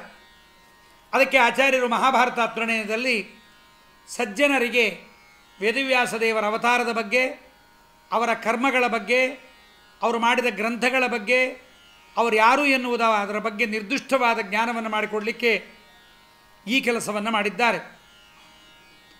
ಅದಕ್ಕೆ ಪ್ರಾರಂಭದಲ್ಲಿ ವೇದವ್ಯಾಸ ದೇವರ ಅವತಾರ ಆಗಲಿಕ್ಕಿಂತ ಪೂರ್ವದಲ್ಲಿ ಏನಾಗಿತ್ತು ಎಂಬುದನ್ನು ಮಹಾಭಾರತ ತಾತ್ಪರ್ಯನಿರ್ಣಯದಲ್ಲಿ ಹೇಳಿದ್ದಾರೆ. ದ್ವಾಪರೇಥ ಯುಗೇ ಪ್ರಾಪ್ತೆ ತ್ವಷ್ಟಾವಿಂಶತಿ ಮೇ ಪುನಃ. ರಾಘವೇಂದ್ರ ಸ್ವಾಮಿಗಳ ಮಹಾಭಾರತ ತಾತ್ಪರ್ಯನಿರ್ಣಯ ಭಾವಸಂಗ್ರಹದ ವಿಚಾರವನ್ನು ನೋಡಿದಾಗ ಅದರ ಅರ್ಥವನ್ನು ಹೀಗೆ ಚಿಂತನೆ ಮಾಡಬಹುದು. ಕ್ಷೀರಾಬ್ಜುನ್ಮಥನಾದಿಕಾತ್ಮಚರಿತಂ ಕ್ಷೀರಾಬ್ಜುನ್ಮಥನಾದಿಕಾತ್ಮಚರಿತಂ ದೇವೈರ್ಗೃಣದ್ಭಿಸ್ತುತಃ ಸಜ್ಞಾನಾಯ ಪರಾಶರಾಖ್ಯಮುನಿನಾ ಯತ್ಸತ್ಯವತ್ಯಾಮಭೂತ್ ವ್ಯಾಸತ್ವೇನ ವಿಧಾಯ ವೇದ ವಿವೃತಂ ಶಾಸ್ತ್ರಾಣಿ ಸರ್ವಾಣ್ಯಪಿ ಜ್ಞಾನಂ ಸತ್ಸು ನಿಧಾಯ ತದ್ಗತ ಕಲಿಂ ನಿಘ್ನಂ ಸನೋ ವ್ಯಾಧರಿಹಿ ಎಂಬುದಾಗಿ ದೇವತೆಗಳೆಲ್ಲ ಹರಿಯ ಕ್ಷೀರಸಮುದ್ರ ಮಥನ ಮುಂತಾದ ಚರಿತ್ರೆಯನ್ನು ದೇವರಿಗನ್ನು ಹೊಗಳ್ತಾ ಸಜ್ಞಾನಕ್ಕೋಸ್ಕರವಾಗಿ ಉತ್ತಮ ಜ್ಞಾನಕ್ಕೋಸ್ಕರವಾಗಿ ಸ್ತೋತ್ರ ಮಾಡಿದ್ದಾರೆ. ಪರಮಾತ್ಮ ಪರಾಶರ ಮತ್ತು ಸತ್ಯವತಿಯರ ಮುನಿಗಳಿಂದ ವ್ಯಾಸನಾಗಿ ಅವತಾರವನ್ನು ಮಾಡಿ ವೇದಗಳ ವಿಭಾಗವನ್ನು ಸರ್ವಶಾಸ್ತ್ರಗಳನ್ನು ವಿಭಾಗಗಳನ್ನು ಮಾಡಿ ಜ್ಞಾನವನ್ನು ಸಜ್ಜನರಲ್ಲಿ ನಿಲ್ಲಿಸಿ ಅವರಲ್ಲಿದ್ದ ಕಲಿಯನ್ನು ನಾಶ ಮಾಡಿದ್ದಾನೆ. ಅಂಥ ಹರಿ ನಮ್ಮನ್ನು ಕಾಪಾಡಲಿ ಎಂಬುದಾಗಿ ರಾಘವೇಂದ್ರ ಸ್ವಾಮಿಗಳು ಈ ಒಂದು ಸಂಕ್ಷೇಪವಾಗಿ 10ನೇ ಅಧ್ಯಾಯದ ವೇದವ್ಯಾಸಾವತಾರದ ನಿರ್ಣಯವನ್ನು ನಮಗೆ ಕೊಟ್ಟಿದ್ದಾರೆ. ಈ 10ನೇ ಅಧ್ಯಾಯದ ವಿಚಾರವನ್ನು ನಾವು ನೋಡೋಣ. ಅಲ್ಲಿ ಕ್ಷೀರಾಬ್ಜುನ್ಮಥನಾದಿಕಾತ್ಮಚರಿತಂ ದೇವತೆಗಳೆಲ್ಲ ಪರಮಾತ್ಮನ ಬಳಿಗೆ ಹೋಗಿದ್ದಾರೆ. ಸಕಲ ದೇವತೆಗಳು ಪರಮಾತ್ಮನ ಬಳಿಗೆ ಹೋಗಿದ್ದಾರೆ. ಅದಕ್ಕಿಂತ ಮುಂಚೆ ನಾವು ಒಂದು ವಿಚಾರವನ್ನು ತಿಳಿಬೇಕು. ಈಗ 7ನೆಯ ವೈವಸ್ವತ ಮನ್ವಂತರ ನಡೀತಾ ಇದೆ. ಸ್ವಯಂಭುವ, ಸ್ವಾರೋಚಿಷ, ಉತ್ತಮ, ತಾಪಸ, ರೈವತ, ಚಾಕ್ಷುಷ ಹೀಗೆ ಆದಮೇಲೆ 7ನೇದು ವೈವಸ್ವತ ಮನ್ವಂತರ. ವೈವಸ್ವತ ಮನ್ವಂತರದಲ್ಲಿ 3ನೇ ಮತ್ತು 7ನೇ ಮತ್ತು 16ನೇ ಮತ್ತು 25ನೇ ದ್ವಾಪರಗಳ ಕೊನೆಯಲ್ಲಿ ವೇದವ್ಯಾಸರ ಅವತಾರವನ್ನು ಮಾಡಿದ್ದಾನೆ. ಅದೇ ಭಗವಂತನ 28ನೇ ದ್ವಾಪರದ ಕೊನೆಯಲ್ಲೂ ಕೂಡ ಅವತಾರ ಮಾಡಲಿ, ನಮಗೆ ಜ್ಞಾನವನ್ನು ಕೊಡಲಿ ಎಂಬುದಾಗಿ ದೇವತೆಗಳು ಪ್ರಾರ್ಥನೆ ಮಾಡಲಿಕ್ಕೆ ಬಂದಿದ್ದಾರೆ ಎಂಬುದನ್ನು ಕ್ಷೀರಾಬ್ಜುನ್ಮಥನಾದಿಕಾತ್ಮಚರಿತಂ ರಾಘವೇಂದ್ರ ಸ್ವಾಮಿಗಳಂತಾರೆ. ಕ್ಷೀರ ಸಮುದ್ರದ ಉತ್ತರ ತೀರವನ್ನು ಸೇರಿ ಪರಮಾತ್ಮನನ್ನು ಪ್ರಾರ್ಥನೆ ಮಾಡಲಿಕ್ಕೆ ದೇವತೆಗಳು ಹೋಗಿದ್ದಾರೆ. ಇದರಿಂದಲೇ ತಿಳಿಯಬಹುದು ನಾವು ಯಾರನ್ನೂ ಅವತಾರ ಮಾಡಿ ಅಂತ ಯಾರೂ ಪ್ರಾರ್ಥನೆ ಮಾಡಿದ್ದಿಲ್ಲ. ಈ ಪರಮಾತ್ಮನನ್ನು ಮಾತ್ರ ಪ್ರಾರ್ಥನೆ ಮಾಡ್ತಾರೆ. ಆದ್ದರಿಂದ ಈ ಪರಮಾತ್ಮನೇ ಸರ್ವೋತ್ತಮ ಎಂಬುದರಿಂದ ನಮಗೆ ಗೊತ್ತಾಗತ್ತೆ. ಆದ್ದರಿಂದ ವೈವಸ್ವತ ಮನ್ವಂತರದ 3ನೇ ದ್ವಾಪರಯುಗದಲ್ಲಿ, 7ನೇ ದ್ವಾಪರಯುಗದಲ್ಲಿ, 16ನೇ ದ್ವಾಪರಯುಗದಲ್ಲಿ, 25ನೇ ದ್ವಾಪರಗಳ ಕೊನೆಯಲ್ಲಿ ವೇದವ್ಯಾಸ ದೇವರ ಅವತಾರ. ತೃತೀಯೇ ಸಪ್ತಮೇ ಚೈವ ಷೋಡಶೆ ಪಂಚವಿಂಶಕೆ ಅಷ್ಟಾವಿಂಶೆ ಯುಗೇ ಕೃಷ್ಣ ಸತ್ಯವತ್ಯಾಮಜಾಯತ ಎಂಬುದನ್ನು ನಮಗಲ್ಲಿ ಹೇಳಿದ್ದಾರೆ. ಆದ್ದರಿಂದ ಸಕಲ ದೇವತೆಗಳು ಕ್ಷೀರ ಸಮುದ್ರದ ಬಳಿಗೆ ಬಂದಿದ್ದಾರೆ. ಬಂದು ಕ್ಷೀರ ಸಮುದ್ರದ ಮಥನದ ಕಥೆಯನ್ನೆಲ್ಲವನ್ನು ದೇವರ ಮುಂದೆ ಹೇಳಿದ್ದಾರೆ. ಸ್ವಾಮಿ, ನೀನು ಕ್ಷೀರ ಸಮುದ್ರದ ಮಥನವನ್ನು ಮಾಡಿದಿ, ದೇವತೆಗಳಿಗೆಲ್ಲ ಅಮೃತವನ್ನು ಕೊಟ್ಟು, ಅಮೃತವನ್ನು ಕೊಟ್ಟ ಮೇಲೆ ದೇವತೆಗಳೆಲ್ಲ ನಿರ್ದುಃಖಿಗಳಾದರು. ಅಲ್ಲಿ ಅಮೃತಪಾನವನ್ನು ದೇವತೆಗಳಿಗೆ ಮಾಡಿಸಿದ್ದರಿಂದ ಅದು ದೇವತೆಗಳಿಗೆ ಮೋಕ್ಷ, ದೈತ್ಯರಿಗಿಲ್ಲ ಎಂಬುದನ್ನು ನಿಶ್ಚಯ ಮಾಡಿದೆ. ಆದರೆ ಕಲಿ ದ್ವಾಪರಯುಗದಲ್ಲಿ ಬಂದು ಬಹಳ ದುಃಖವನ್ನು ಕೊಡ್ತಾ ಇದ್ದಾನೆ, ನಮ್ಮನ್ನು ಬಾಧಿಸ್ತಾ ಇದ್ದಾನೆ. ಅಂದರೆ ಯಾರ್ಯಾರನ್ನು ಅಂದರೆ ಪರಶುಕ್ಲರನ್ನು ಬಿಟ್ಟು, ಪರಶುಕ್ಲತ್ರಯರನ್ನು ಬಿಟ್ಟು, ರಮಾನಾರಾಯಣರು, ವಾಯುಬ್ರಹ್ಮರು, ಸರಸ್ವತಿ ಭಾರತೀ ದೇವರನ್ನು ಬಿಟ್ಟು ಮಿಕ್ಕಾದವರನ್ನು ಪ್ರವೇಶಿಸಿ ಬುದ್ಧಿಯನ್ನು ಹಾಳು ಮಾಡ್ತಾ ಇದ್ದಾನೆ. ಆದ್ದರಿಂದ ಆ ಬುದ್ಧಿಯನ್ನು ಹಾಳು ಮಾಡ್ತಾ ಇರತಕ್ಕಂಥ ಅವನಿಗೆ ಬ್ರಹ್ಮದೇವರ ವರ ಬೇರೆ ಇದೆ. ಅವನಿಗೆ ಹಾಲಾಹಲದ ವಿಷದ ಸಹಾಯವೂ ಸಿಕ್ಕಿದೆ. ಆದ್ದರಿಂದ ಗೌತಮರ ಶಾಪ ಬೇರೆ. ಆದ್ದರಿಂದ ಪಾಪಿ ಗೌತಮಸ್ಯ ಋಷೇಶ ಶಾಪಾತ್ ಜ್ಞಾನೇ ತ್ವಜ್ಞಾನತಾಂಗತೆ ಅಂತ ಹೀಗೆಲ್ಲ ಆಗಿದೆ. ಆದ್ದರಿಂದ ವೈದಿಕ ಶಿರೋಮಣಿಗಳಾದ ಗೌತಮರು ವೇದಶಾಸ್ತ್ರ ವಿನಾಶಕವಾದ ಶಾಪವನ್ನು ಕೊಡಬೇಕಾದರೆ ಅದು ಅವರಿಗೆ ಕಲ್ಯಾವೇಶದಿಂದಲೇ ಆದದ್ದು ಎಂಬುದನ್ನು ನಾವು ನೋಡಬೇಕು. ಆದ್ದರಿಂದ ನಿರಪರಾಧಿಯಾಗಿರತಕ್ಕಂಥ ವೇದಶಾಸ್ತ್ರಗಳನ್ನು ದ್ವೇಷ ಮಾಡಿದ್ದು ಗೌತಮರು ನಿಮಗೆಲ್ಲ ಅಜ್ಞಾನ ಬರಲಿ ಅಂತಂದದ್ದು ಕಲಿಯ ಆವೇಶದಿಂದ. ಆದ್ದರಿಂದ ವೇದಾಶ್ಚ ಸರ್ವೇ ಸಹಶಾಸ್ತ್ರ ಸಂಘಾ ಉತ್ಸಾದಿತಾಸ್ತೇನ ನ ಸಂತಿ ತೇದ್ಯ ವೇದಗಳಿಗೆ ಅಪಾರ್ಥವನ್ನು ಮಾಡಿದ್ದಾರೆ, ಎಲ್ಲ ಶಾಸ್ತ್ರಗಳಿಗೆ ಅಪಾರ್ಥವನ್ನು ಮಾಡಿದ್ದಾರೆ. ಆದ್ದರಿಂದ ನೀನೊಬ್ಬನೇ ಬಂದು ಆ ವೇದಶಾಸ್ತ್ರಗಳಿಗೆ ಸರಿಯಾದ ಅರ್ಥವನ್ನು ಮಾಡಿ ನಮ್ಮನ್ನು ಉದ್ಧಾರ ಮಾಡಬೇಕು ಎಂಬುದಾಗಿ ಕೇಳ್ಕೊಳ್ತಾ, ಆಗ ನೀವು ಎಲ್ಲಿ ಅವತಾರವನ್ನು ಮಾಡಬೇಕು ಅಂತ ಕೇಳ್ತಾ ಇದ್ದಾರೆ. ದೇವಲೋಕದ ಶ್ರೇಷ್ಠಳಾಗಿರ್ತಕ್ಕಂತಹ ಪಿತೃದೇವತೆಗಳ ಮಗಳಾಗಿರ್ತಕ್ಕಂಥವಳು ಭೂಮಿಯಲ್ಲಿ ಬಂದಿದ್ದಾಳೆ. ಅಂಥವಳು ಅವಳ ಮನೆಯಲ್ಲಿ ಪರಾಶರರ ಮಡದಿಯಾಗಿ ಬರ್ತಾ ಇದ್ದಾಳೆ ಸತ್ಯವತಿ. ಅವಳೇ ಅಚ್ಚೋದೆ ಎಂಬತಕ್ಕಂಥವಳು ಪಿತೃದೇವತೆಗಳ ಮಕ್ಕಳು. ಆ ಅಚ್ಚೋದೆಯ ಮಗಳಾಗಿ, ಅಚ್ಚೋದೆಗೆ ಮಗನಾಗಿ ಅವಳೇ ಸತ್ಯವತಿಯಾಗಿ ಬಂದಿದ್ದಾಳೆ, ಪರಾಶರರಿಗೆ ಮಡದಿಯಾಗಿ ಬಂದಿದ್ದಾಳೆ. ಅವಳಲ್ಲಿ ನೀನು ಅವತಾರವನ್ನು ಮಾಡಿ ಅಜ್ಞಾನವನ್ನು ಪರಿಹಾರ ಮಾಡಬೇಕು ಸ್ವಾಮಿ ಎಂಬುದಾಗಿ ಕೇಳಿದ್ದಾರೆ. ಬಹಳ ದೊಡ್ಡ ಕಥೆ ಇದೆ ಅಲ್ಲಿ. ಅದೆಲ್ಲವನ್ನು ಮಹಾಭಾರತ ತಾತ್ಪರ್ಯ ನಿರ್ಣಯದ ಉಪನ್ಯಾಸದಲ್ಲಿ ನಾವು ಕೇಳಬೇಕು. ವೇದವ್ಯಾಸ ದೇವರು ಇಲ್ಲಿ ಸತ್ಯವತಿ ಪರಾಶರರಿಗೆ ಮದುವೆಯಾಗದೆ ಹಾಗೆ ದ್ವೀಪದಲ್ಲಿ ಅಂಬಿಗರ ಪೆಣ್ಣಿನ ರೂಪಿಗೊಲಿದವನಲ್ಲಿ ಜನಿಸಿದೆ. ಮಧ್ವಾಂತರ್ಗತ ವೇದವ್ಯಾಸ ಅಂದರೆ ಮೋಹಕವಾಗಿ ಪುರಾಣಗಳ ಹಾಗೆ ಹೇಳಿದೆ. ಆದರೆ ನಿಜವಾದ ವಿಚಾರ ಅಲ್ಲಿ ಏನು ನಡೆದಿದೆ ಅಂದರೆ, ಸತ್ಯವತಿಯನ್ನು ವೇದವ್ಯಾಸ ನಮ್ಮ ಪರಾಶರರು ನೋಡ್ತಾರೆ. ನೋಡಿದ ಕೂಡಲೇ ಅವರಿಗೆ ಜ್ಞಾನ ಆಗತ್ತೆ, ಇಲ್ಲಿ ವೇದವ್ಯಾಸ ದೇವರ ಅವತಾರವಾಗಬೇಕು. ವೇದವ್ಯಾಸ ದೇವರ ಅವತಾರವಾಗಲಿಕ್ಕೋಸ್ಕರವಾಗಿ ನಾನೀಕೆಯನ್ನು ಸ್ವೀಕಾರ ಮಾಡಬೇಕು ಎಂಬುದರ ನಿರ್ಣಯ ಅಪರೋಕ್ಷ ಜ್ಞಾನಿಗಳಾದ್ದರಿಂದ ವಸಿಷ್ಠರ ಮೊಮ್ಮಕ್ಕಳಾದ ಪರಾಶರರಿಗೆ ಜ್ಞಾನವಾಗತ್ತೆ. ವಸಿಷ್ಠರ ಮಗ ಶಕ್ತಿ, ಶಕ್ತಿಯ ಮಗ ಪರಾಶರ, ಪರಾಶರರ ಮಡದಿ ಸತ್ಯವತಿ. ಸತ್ಯವತಿಯನ್ನು ವಿವಾಹ ಮಾಡಿಕೊಳ್ಳುವಾಗ ಪರಾಶರರಿಗೆ ತಂದೆ ಶಕ್ತಿ ಇರಲಿಲ್ಲ. ಹಾಗಾಗಿ ಪರಾಶರರು ವಸಿಷ್ಠರನ್ನು ಅರುಂಧತಿಯನ್ನು ಸ್ಮರಣೆ ಮಾಡ್ತಾರೆ. ವಸಿಷ್ಠ ಮತ್ತು ಅರುಂಧತಿಯರಿಬ್ಬರೂ ಬರ್ತಾರೆ, ಸಕಲ ದೇವತೆಗಳು ಬರ್ತಾರೆ. ಸತ್ಯವತಿಯ ತಂದೆ ಉಪರಿಚರ ವಸು ಅವನ ಹೆಂಡತಿಯೂ ಬರ್ತಾರೆ. ಎಲ್ಲರೂ ಸೇರಿ ದ್ವೀಪದಲ್ಲಿ ವಿವಾಹ ಮಹೋತ್ಸವ ನಡೆಯುತ್ತೆ. ಪರಾಶರರು ಒಮ್ಮೆ ಮಾತ್ರ ಸತ್ಯವತಿಯನ್ನು ಸ್ವೀಕಾರ ಮಾಡ್ತಾರೆ. ಅದರಿಂದ ವೇದವ್ಯಾಸ ದೇವರ ಅವತಾರವಾಗತ್ತೆ. ಆದ್ದರಿಂದ ವೇದವ್ಯಾಸ ದೇವರು ಹೇಗೆ ಅವರಿಗೆ ನಮ್ಮೆಲ್ಲರಂತೆ ಶುಕ್ಲಶೋಣಿತಗಳ ಸಂಬಂಧದ ದೇಹವಿಲ್ಲ ಪರಮಾತ್ಮನಿಗೆ, ಯಥಾ ನೃಸಿಂಹಾಕೃತಿರಾವಿರಾಸೀತ್ ಸ್ತಂಭಾತ್ ತಥಾ ನಿತ್ಯ ತನುತ್ವತೋ ವಿಭು ಆವಿರ್ಭವೇತ್ಯೋಷಿತಿ ನೋಮಲೋತ್ಥ ತಥಾಪಿ ಮೋಹಾಯ ನಿದರ್ಶಯೇತ್ ತಥಾ. ಪರಮಾತ್ಮನಿಗೆ ಸ್ತ್ರೀಯ ಶೋಣಿತ ಪುರುಷನ ಶುಕ್ಲದಿಂದ ದೇಹ ಇಲ್ಲ, ಸ್ತ್ರೀ ಪುರುಷರ ಪ್ರಸಂಗದಿಂದ ಪರಮಾತ್ಮನಿಗೆ ಅವತಾರವಿಲ್ಲ. ಆದ್ದರಿಂದ ಪರಮಾತ್ಮ ಹೇಗೆ ನರಸಿಂಹಾವತಾರದಲ್ಲಿ ಕಂಬದಿಂದಲೇ ಪರಮಟ್ಟು ದರ್ಶನವನ್ನು ಕೊಟ್ಟಿದ್ದಾನೆ, ಹಾಗೆ ಪರಮಾತ್ಮನೂ ಕೂಡ ವೇದವ್ಯಾಸನಾಗಿ ಅವತಾರವನ್ನು ಮಾಡಿದ್ದಾನೆ. ಹೇಗಿದ್ದಾರೆ ವೇದವ್ಯಾಸ ದೇವರು? ಯಾಕೆ ಇಷ್ಟು ವೇದವ್ಯಾಸ ದೇವರ ಬಗ್ಗೆ ಹೇಳ್ತಾರೆ ಅಂದರೆ, ಕೋಹ್ಯನ್ಯ ಪುಂಡರೀಕಾಕ್ಷಾತ್ ಮಹಾಭಾರತ ಕೃದ್ಭವೇತ್ ಅಂತಾರೆ. ನಾವಿಲ್ಲೊಂದು ಗಮನ ಕೊಟ್ಟು ಕೇಳಬೇಕು ಮಹಾಭಾರತದ ಬಗ್ಗೆ. ವೇದವ್ಯಾಸರು ಅವತಾರ ಮಾಡಿದ 600 ವರ್ಷಗಳಿಗೆ ವಿಚಿತ್ರವೀರ್ಯನ ಮಡದಿಯಾದ ಅಂಬಾಲಿಕೆಯಲ್ಲಿ ಧೃತರಾಷ್ಟ್ರನ ಜನ್ಮವಾಗತ್ತೆ ವೇದವ್ಯಾಸರಿಂದ ನಿಯೋಗ ಪದ್ಧತಿಯಲ್ಲಿ. ವ್ಯಾಸ ಷಟ್ಶತವರ್ಷೀಯ ಧೃತರಾಷ್ಟ್ರಮಜೀಜನತು ಅನ್ನತ್ತೆ. ವೇದವ್ಯಾಸ ದೇವರ ಅವತಾರವಾದ 600 ವರ್ಷಗಳಿಗೆ ಧೃತರಾಷ್ಟ್ರನ ಜನ್ಮವಾಗಿದೆ. ಧೃತರಾಷ್ಟ್ರ ಹುಟ್ಟುವುದಕ್ಕಿಂತ ಪೂರ್ವದಲ್ಲೇ ವೇದವ್ಯಾಸ ದೇವರ ಅವತಾರವಾದ ಕೆಲವೇ ವರ್ಷಗಳಲ್ಲಿ ವೇದವ್ಯಾಸ ದೇವರು ಮಹಾಭಾರತವನ್ನು ಬರೆದು ಬಿಟ್ಟಿದ್ದಾರೆ. ಬರೆದದ್ದನ್ನು ಮತ್ತೆ ಎಡಿಟ್ ಮಾಡಿಲ್ಲ, ಮತ್ತೆ ಮತ್ತೆ ತಿದ್ದಿದ್ದಿಲ್ಲ. ಕಥೆಯಲ್ಲಿ ಬರುವ ಪಾತ್ರಗಳೆಲ್ಲವನ್ನೂ ಕೂಡ ಪೂರ್ವದಲ್ಲೇ ಚಿತ್ರಣ ಮಾಡಿದ್ದಾರಾದ್ದರಿಂದ ಪರಮಾತ್ಮ ಸರ್ವಜ್ಞನಾಗಿರ್ತಕ್ಕಂಥವನಲ್ಲದೇ ಇದ್ದರೆ ಬೇರೊಬ್ಬರಿಗೆ ಇಂಥ ಒಂದು ಶ್ರೇಷ್ಠವಾದ ಗ್ರಂಥದ ಆವಿಷ್ಕಾರವನ್ನು ಮಾಡಲಿಕ್ಕಾಗ್ತಾ ಇತ್ತಾ ಅಂತಾರೆ. ಕೋಖ್ಯನ್ಯ ಪುಂಡರೀಕಾಕ್ಷಾತ್ ಮಹಾಭಾರತ ಕೃದ್ಭವೇತ್. ಎಂಥ ಮಹಾಭಾರತ! ಪ್ರತಿಯೊಬ್ಬರ ವಿಷಯಗಳನ್ನು, ಅವರ ಮನಸ್ಸಲ್ಲಾಗುವ ವಿಷಯಗಳನ್ನು, ಪ್ರತಿಯೊಬ್ಬರು ಬಿಡತಕ್ಕಂಥ ಬಾಣಗಳ ಸಂಖ್ಯೆಗಳನ್ನು, ಹೀಗೆ ಪ್ರತಿಯೊಂದನ್ನೂ ನಿರೂಪಣೆ ಮಾಡಿದ್ದಾರೆ ವೇದವ್ಯಾಸ ದೇವರು ಅಂದ ಮೇಲೆ. ಅಂಥ ವೇದವ್ಯಾಸ ದೇವರ ಅವತಾರ ಮಾಡಿದಾಗ ಹೇಗಿದ್ದರು?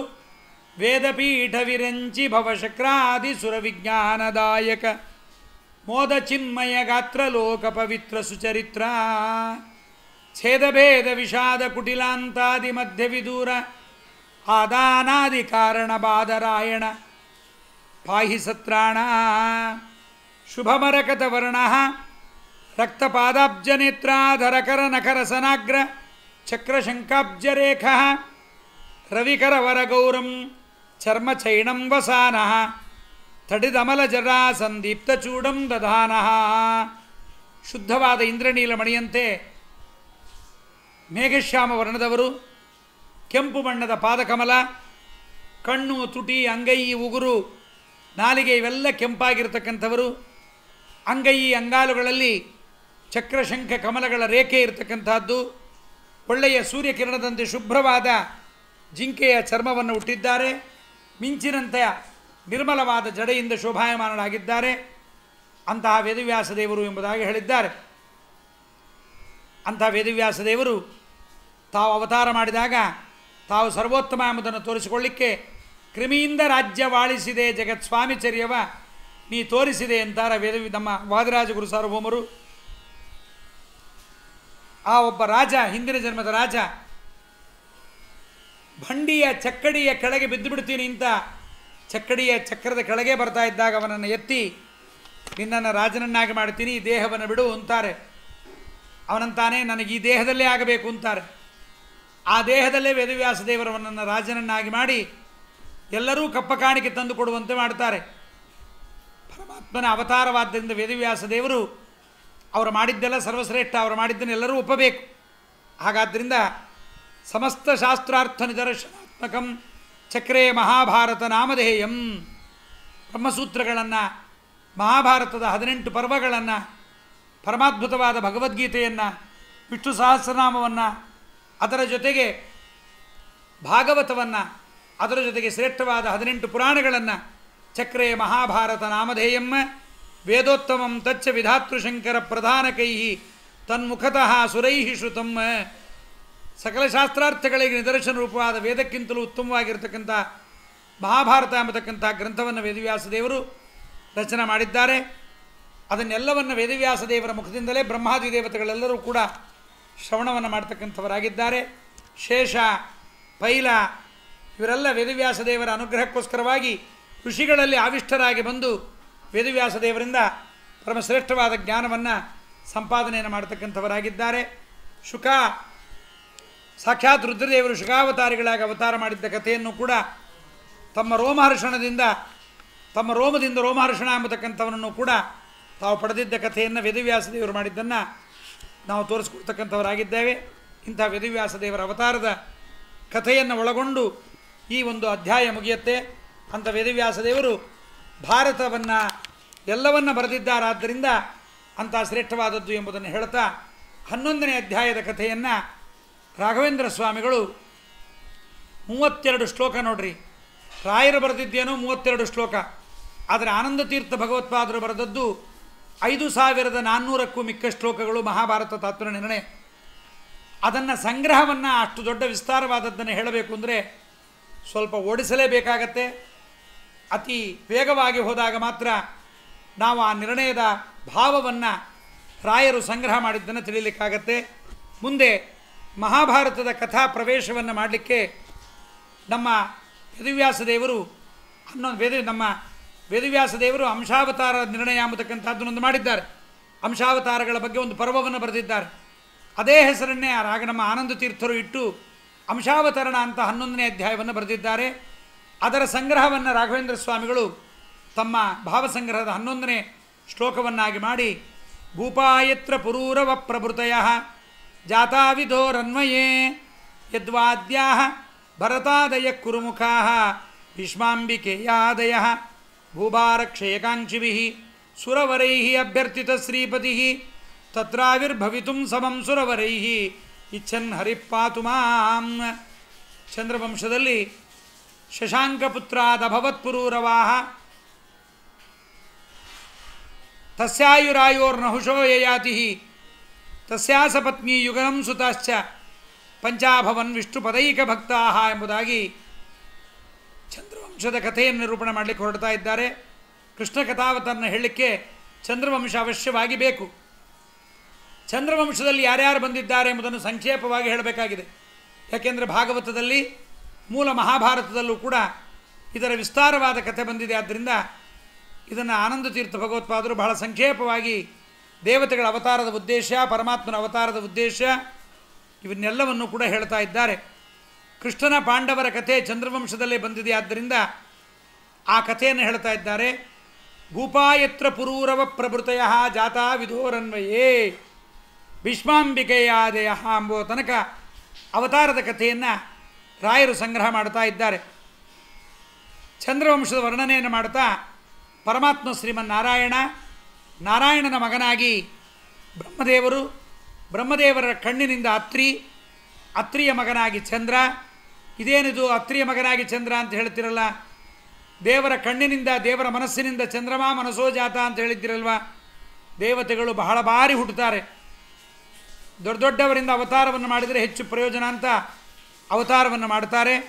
ಆದ್ದರಿಂದ ಅತ್ರಿ ಮುನಿಗಳ ಪುತ್ರ ಚಂದ್ರ, ಚಂದ್ರನ ಮಗ ಬುಧ, ಬ್ರಹ್ಮಪುತ್ರನಾದ ಮರೀಚಿಯ ಪುತ್ರ ಕಶ್ಯಪ, ಕಶ್ಯಪ ಪುತ್ರ ಸೂರ್ಯ, ಸೂರ್ಯಪುತ್ರ ವೈವಸ್ವತ ಮನು, ಅವನ ಮಗ ಇಕ್ಷ್ವಾಕು. ಇಕ್ಷ್ವಾಕು ಹುಟ್ಟುವುದಕ್ಕೆ ಮೊದಲು ಅವನಿಗೆ ಸುದ್ಯುಮ್ನ ಎಂಬತಕ್ಕಂಥ ಮಗು ಹುಟ್ಟಿದ್ದ ವೈವಸ್ವತ ಮನುವಿಗೆ. ಅವನು ಇಲಾವೃತ ಖಂಡಕ್ಕೆ ಪ್ರವೇಶ ಮಾಡಿದಾಗ ಹೆಣ್ಣಾಗಿ ಬಿಟ್ಟ. ಆದರೆ ಶಿವನ ವರದಿಂದ 1 ತಿಂಗಳು ಹೆಣ್ಣು 1 ತಿಂಗಳು ಗಂಡಾದ ಎಂಬುವ ಕಥೆಯನ್ನು ನೀವೆಲ್ಲ ಭಾಗವತ ಡೌಮಸ್ಕಂದವನ್ನು ಬಹಳ ಬಾರಿ ಕೇಳಿರ್ತೀರಿ, ಭಾಗವತದ ಕಥೆ ಕೇಳಿರ್ತೀರ. ಆದ್ದರಿಂದ ಇದೆಲ್ಲ ಸಂಕ್ಷೇಪವಾಗಿ ಹೇಳಿದರೆ ಸಾಕಾಯಿತು.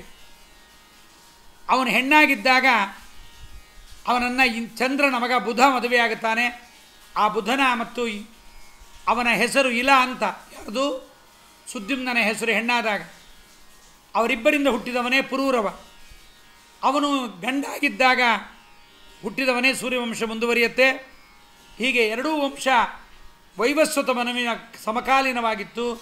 ಅನೇಕರು ತಿಳಿದು ಬಿಡುತ್ತಾರೆ ಸೂರ್ಯವಂಶದ ನಂತರ ಚಂದ್ರವಂಶ ಬಂತು ಅಂತ. ಹಾಗೇನಿಲ್ಲ. ಆದ್ದರಿಂದ ಆ ಮುಂದಿನ ಕಥೆಯನ್ನು ಹೇಳ್ತಾರೆ. ಭೂಪಾಯತ್ರ ಪುರೂರವ ಪ್ರಭೃತಯ ಜಾತಾ ವಿಧೋರನ್ವಯೇ, ವಿಧೋಹ ಅನ್ವಯೇ. ಚಂದ್ರವಂಶದಲ್ಲಿ ಪುರೂರವಾದಿ ರಾಜರುಗಳು, ಯದು ಮುಂತಾದ ಭರತಾದಿಗಳು, ಕುರು ಮುಂತಾದ ಭೀಷ್ಮ ಮೊದಲಾದವರೆಲ್ಲ ಧೃತರಾಷ್ಟ್ರಾದಿಗಳು ರಾಜರಾದರು ಎಂಬುದನ್ನು ಹೇಳ್ತಾ ಬರ್ತಾ ಇದ್ದಾರೆ. ಆ ಸಂದರ್ಭದಲ್ಲಿ ಯಯಾತಿರಾಜನ ಮಕ್ಕಳು ದೇವಯಾನಿ ಮತ್ತು ಶರ್ಮಿಷ್ಠೆಯ ಮಕ್ಕಳು. ದೇವಯಾನಿಯಲ್ಲಿ ಯದೂದ್ ಮತ್ತು ತುರ್ವಸು, ಶರ್ಮಿಷ್ಠೆಯಲ್ಲಿ ದೃಹ್ಯಂಚಾನುಂಚ ಪೂರುಂಚ, ದೃಹ್ಯ ಅನು ಪೂರು ಎಂಬತಕ್ಕಂಥ 3 ಮಕ್ಕಳಾಗುತ್ತಾರೆ. ಯದುವಿನ ವಂಶದಲ್ಲಿ ಕಾರ್ತಿವೀರ್ಯ ಬರ್ತಾನೆ. ಅವನ ವಂಶದಲ್ಲಿ ಯಾದವರೆಲ್ಲ ಬಂದ ಕಥೆಯನ್ನು ಹೇಳ್ತಾರೆ. ಪುರುವಿನ ವಂಶದಲ್ಲಿ ಭರತ ದುಷ್ಯಂತ ಮತ್ತು ಶಕುಂತಲೆಯರಿಗೆ ಮಗನಾಗಿ ಭರತ ಅವತಾರವನ್ನು ಮಾಡ್ತಾನೆ. ಅವನ ವಂಶದಲ್ಲಿ ಪ್ರತೀಪ ಎಂಬತಕ್ಕಂಥ ರಾಜ ಬರ್ತಾ ಇದ್ದಾನೆ. ಆ ಪ್ರತೀಪ ಎಂಬತಕ್ಕಂಥ ರಾಜನಿಗೆ 3 ಜನ ಮಕ್ಕಳು. ಹೇಗೆ ಆಹವನೀಯ, ಗಾರ್ಹಪತ್ಯ, ದಾಕ್ಷಿಣಾಗ್ನಿ ಅಂತ 3 ಅಗ್ನಿಗಳಿದೆ. ಆ ಅಗ್ನಿಗಳಂತೆ ದೇವಾಪಿರತಿ ಬಾಲ್ಮೀಕ, ಗುಣಜ್ಯೇಷ್ಠಶ್ಚ ಶಂತನು, ತ್ವಗ್ದೋಷಯುಕ್ತ ದೇವಾಪಿ ಜಗಾಮ ತಪಸೇವನಂ. ದೇವಾಪಿ ಮತ್ತು ಬಾಲ್ಮೀಕ, ಗುಣದಲ್ಲಿ ಶ್ರೇಷ್ಠನಾಗಿರ್ತಕ್ಕಂಥ ಶಂತನು, ಈ 3 ಜನ ಅವನಿಗೆ ಮಕ್ಕಳಾಗಿ ಹುಡ್ತಾ ಇದ್ದಾರೆ. ದೇವಾಪಿ ಹಿರಿಯನಾದರೂ ಕೂಡ ಗುಣಶಾಲಿಯಾಗಿದ್ದರೂ ಸಹಿತ ಪ್ರಜೆಗಳು ಅವನನ್ನು ಒಪ್ಪಲಿಲ್ಲ, ಅವನ ರಾಜ್ಯವನ್ನು ಆಳೋದಿಲ್ಲ. ಯಾಕೆಂದರೆ ಬಾಲ್ಯದಲ್ಲೇ ಚರ್ಮರೋಗಯುಕ್ತನಾಗಿದ್ದ, ರಾಜ ಅನಿಸಲಿಕ್ಕೆ ಅನರ್ಹನಾಗಿದ್ದ. ಆದ್ದರಿಂದ ದೇವಾಪಿ ತಪಸ್ಸಿಗೋಸ್ಕರವಾಗಿ ಬದಿಕಾಶ್ರಮದ ಕಲಾಪ ಗ್ರಾಮಕ್ಕೆ ಹೋಗಿಬಿಡ್ತಾನೆ.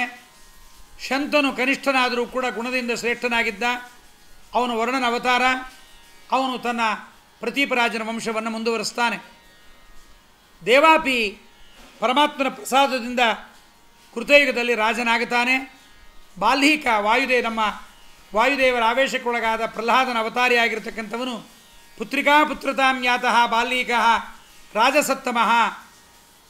ಆದ್ದರಿಂದ ಬಾಲ್ಮೀಕ ರಾಜ ಪ್ರತೀಪರಾಜನ ಹೆಂಡತಿಯ ಮನೆ ಅಂದರೆ ತನ್ನ ತಾತನಿಗೆ ತಾನು ಮೊಮ್ಮಗನಾಗಿ ಹೋಗಿಬಿಡ್ತಾನೆ. ಅಲ್ಲಿ ಮಗನಾಗಿ ಪುತ್ರಿಕಾಪುತ್ರ ನ್ಯಾಯವನ್ನು ಹೊಂದುತ್ತಾನೆ. ವಾಯುನಾಚ ಸಮಾವಿಷ್ಟ ಮಹಾಬಲ ಸಮನ್ವಿತ ಎಂಬುದನ್ನು ಹೇಳಿದ್ದಾರೆ. ಇದಾದ ಮೇಲೆ ಶಂತನು, ದೇವಾಪಿ, ಬಾಲ್ಮೀಕ ಇಬ್ಬರ ಬಗ್ಗೆ ಹೇಳಿದರು. ಬಾಲ್ಮೀಕ ದೇವಾಪಿಯ ಬಗ್ಗೆ ಹೇಳಿದ ಮೇಲೆ ಈಗ ಶಂತನುವಿನ ಬಗ್ಗೆ ಹೇಳಬೇಕಾಗಿದೆ. ಪೂರ್ವೋದದೆ ಸ್ಥೀರ ಗತೇಬ್ಜ ಸಂಭವೇ ಗಂಗಾಯುತ ಪರ್ವಣಿ ಘೂರ್ಣಿತೋಬ್ಧಿ ಅವಾಕ್ಷಿಪತ್ತಸ್ಯ ತನೌ ನಿಜೋದ ಬಿಂದುಂ ಶಶಾಪೈರಮತಾಬ್ಜಯೋನಿ. ವರುಣ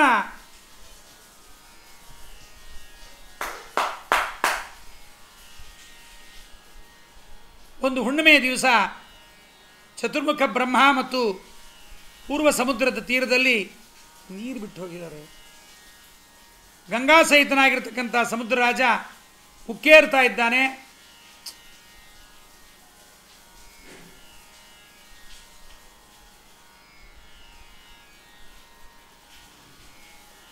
ಗಂಗಾಯುತ ಪರ್ವಣಿ ಘೂರ್ಣಿತೋಬ್ದಿಹಿ. ಚತುರ್ಮುಖ ಬ್ರಹ್ಮದೇವರು ಪೂರ್ವ ಸಮುದ್ರ ತೀರದಲ್ಲಿದ್ದಾಗ ಗಂಗಾ ಸಹಿತನಾದ ಸಮುದ್ರ ರಾಜ ಉಕ್ಕೇರ್ತಾ ಇದ್ದಾನೆ. ಆದ್ದರಿಂದ ಅವನ ನೀರು ಬ್ರಹ್ಮನ ಮೈಯಲ್ಲಿ ಬಿದ್ದಿದೆ, ಸಮುದ್ರದ ನೀರು. ಆಗ ಬ್ರಹ್ಮ ಅವನಿಗೆ ಶಾಂತನಾಗುವಂತ ಶಾಪ ಕೊಟ್ಟಿದ್ದಾನೆ. ಉದ್ಧೂತೈಶ್ಚ ಮಹಾವಾತೈ ಪ್ರವೃದ್ಧೈಶ್ಚ ಬಲಾಹಕೈ ಪರ್ವಣಾಚೇಂದುಯುಕ್ತೇನ ತ್ರಿಭಿಕ್ಷುಬ್ಧೋಸ್ಮಿ ಕಾರಣೈ ಅಂತ ಶಂತನು ಹೇಳ್ತಾನೆ. ಇಂದು ಸೂರ್ಯ ಚಂದ್ರಯುಕ್ತವಾದ ಪರ್ವ, ಇವತ್ತು ಹುಣ್ಣಿಮೆ. ಆದ್ದರಿಂದ ಇವತ್ತು ಗಂಗಾ ಸಹಿತನಾದ ಸಮುದ್ರರಾಜ ನಾನು ಹೀಗೆ ಮಾಡಿದ್ದೀನಿ ಅಂತ ಹೇಳಿದ್ದಾರೆ. ಆದ್ದರಿಂದ ನೀನು ಮಹಾಭಿಷೇಕಂತ ರಾಜನಾಗುವಂಥ ಶಾಪವನ್ನು ಬ್ರಹ್ಮದೇವರು ಕೊಟ್ಟಿದ್ದಾರೆ. ಆ ಶಾಪದಂತೆ ಆತ ಮಹಾಭಿಷೇಕಂತಾಗಿದ್ದಾನೆ. ಅದಾದ ಮೇಲೆ ಅವನು ಪುನಃ ವರುಣ ದೇವತಾಲೋಕದಲ್ಲಿದ್ದ ಒಂದು ಸಂದರ್ಭದಲ್ಲಿ ಏನಾಯಿತು ಅಂದರೆ, ಅಲ್ಲಿ ಗಂಗೆಯ ಸೆರಗು ಕೆಳಗೆ ಜಾರಿ ಬಿದ್ದಿದೆ. ಅದನ್ನು ಇತರ ದೇವತೆಗಳೆಲ್ಲ ನೋಡದೆ ಕಣ್ಣು ಮುಚ್ಚಿದ್ದಾರೆ. ಆದರೆ ವರುಣ ಮಾತ್ರ ಹಾಗೇ ನೋಡಿದ್ದರಿಂದ ಅವನಿಗೆ ಮತ್ತೆ ಒಂದು ಜನ್ಮ ಆಗಿದೆ. ಅವನಿಗೆ ಶಂತನು ಎಂಬುದಾಗಿ ಬಂದಿದ್ದಾನೆ. ಶಾಂತೋ ಭವೇತ್ಯೇವ ಮಯೋದಿತಸ್ತ್ವಂ ತನುತ್ವಮಾಪ್ತೋತ ಶತಶ್ಚ ಶಂತನು ಇತೀರಿತಸ್ಸೋಪಿ ನೃಪೋ ಬಭೂವ ಮಹಾಭಿಷಂಗ್ನಾಮ ಹರೇಪದಾಶ್ರಯ. ಶಾಂತನಾಗು ಅಂತ ಬ್ರಹ್ಮದೇವರು ಅವನಿಗೆ ಶಾಪವನ್ನು ಕೊಟ್ಟಿದ್ದರಿಂದ ಕುಗ್ಗಿದೆ. ಆದ್ದರಿಂದ ನೀನು ಶಂತನುವಿಯಾಗಿ ಹುಟ್ಟು ಎಂಬುದಾಗಿ ಅನುಗ್ರಹವನ್ನು ಮಾಡಿದ್ದಾರೆ. ಆ ಶಂತನು ಗಂಗೆಯನ್ನು ಹೇಗೆ ಮದುವೆಯಾದ, ಪ್ರತೀಪರಾಜನ ಬಳಿಯಲ್ಲೇ ಗಂಗೆ ತಾನು ಶಂತನುವನ್ನು ಮದುವೆಯಾಗಬೇಕು ಸಮುದ್ರರಾಜನಾದ ವರುಣನನ್ನು ಅಂತ ಹೇಗೆ ಪ್ರಾರ್ಥನೆ ಮಾಡಿದ್ಲು ಮೊದಲಾದ ವಿಚಾರವನ್ನು ಮುಂದೆ ಹೇಳ್ತಾರೆ. ಏನು ಹೇಳ್ತಾರೆ ಎಂಬುದನ್ನು ನಾವು ಮುಂದೆ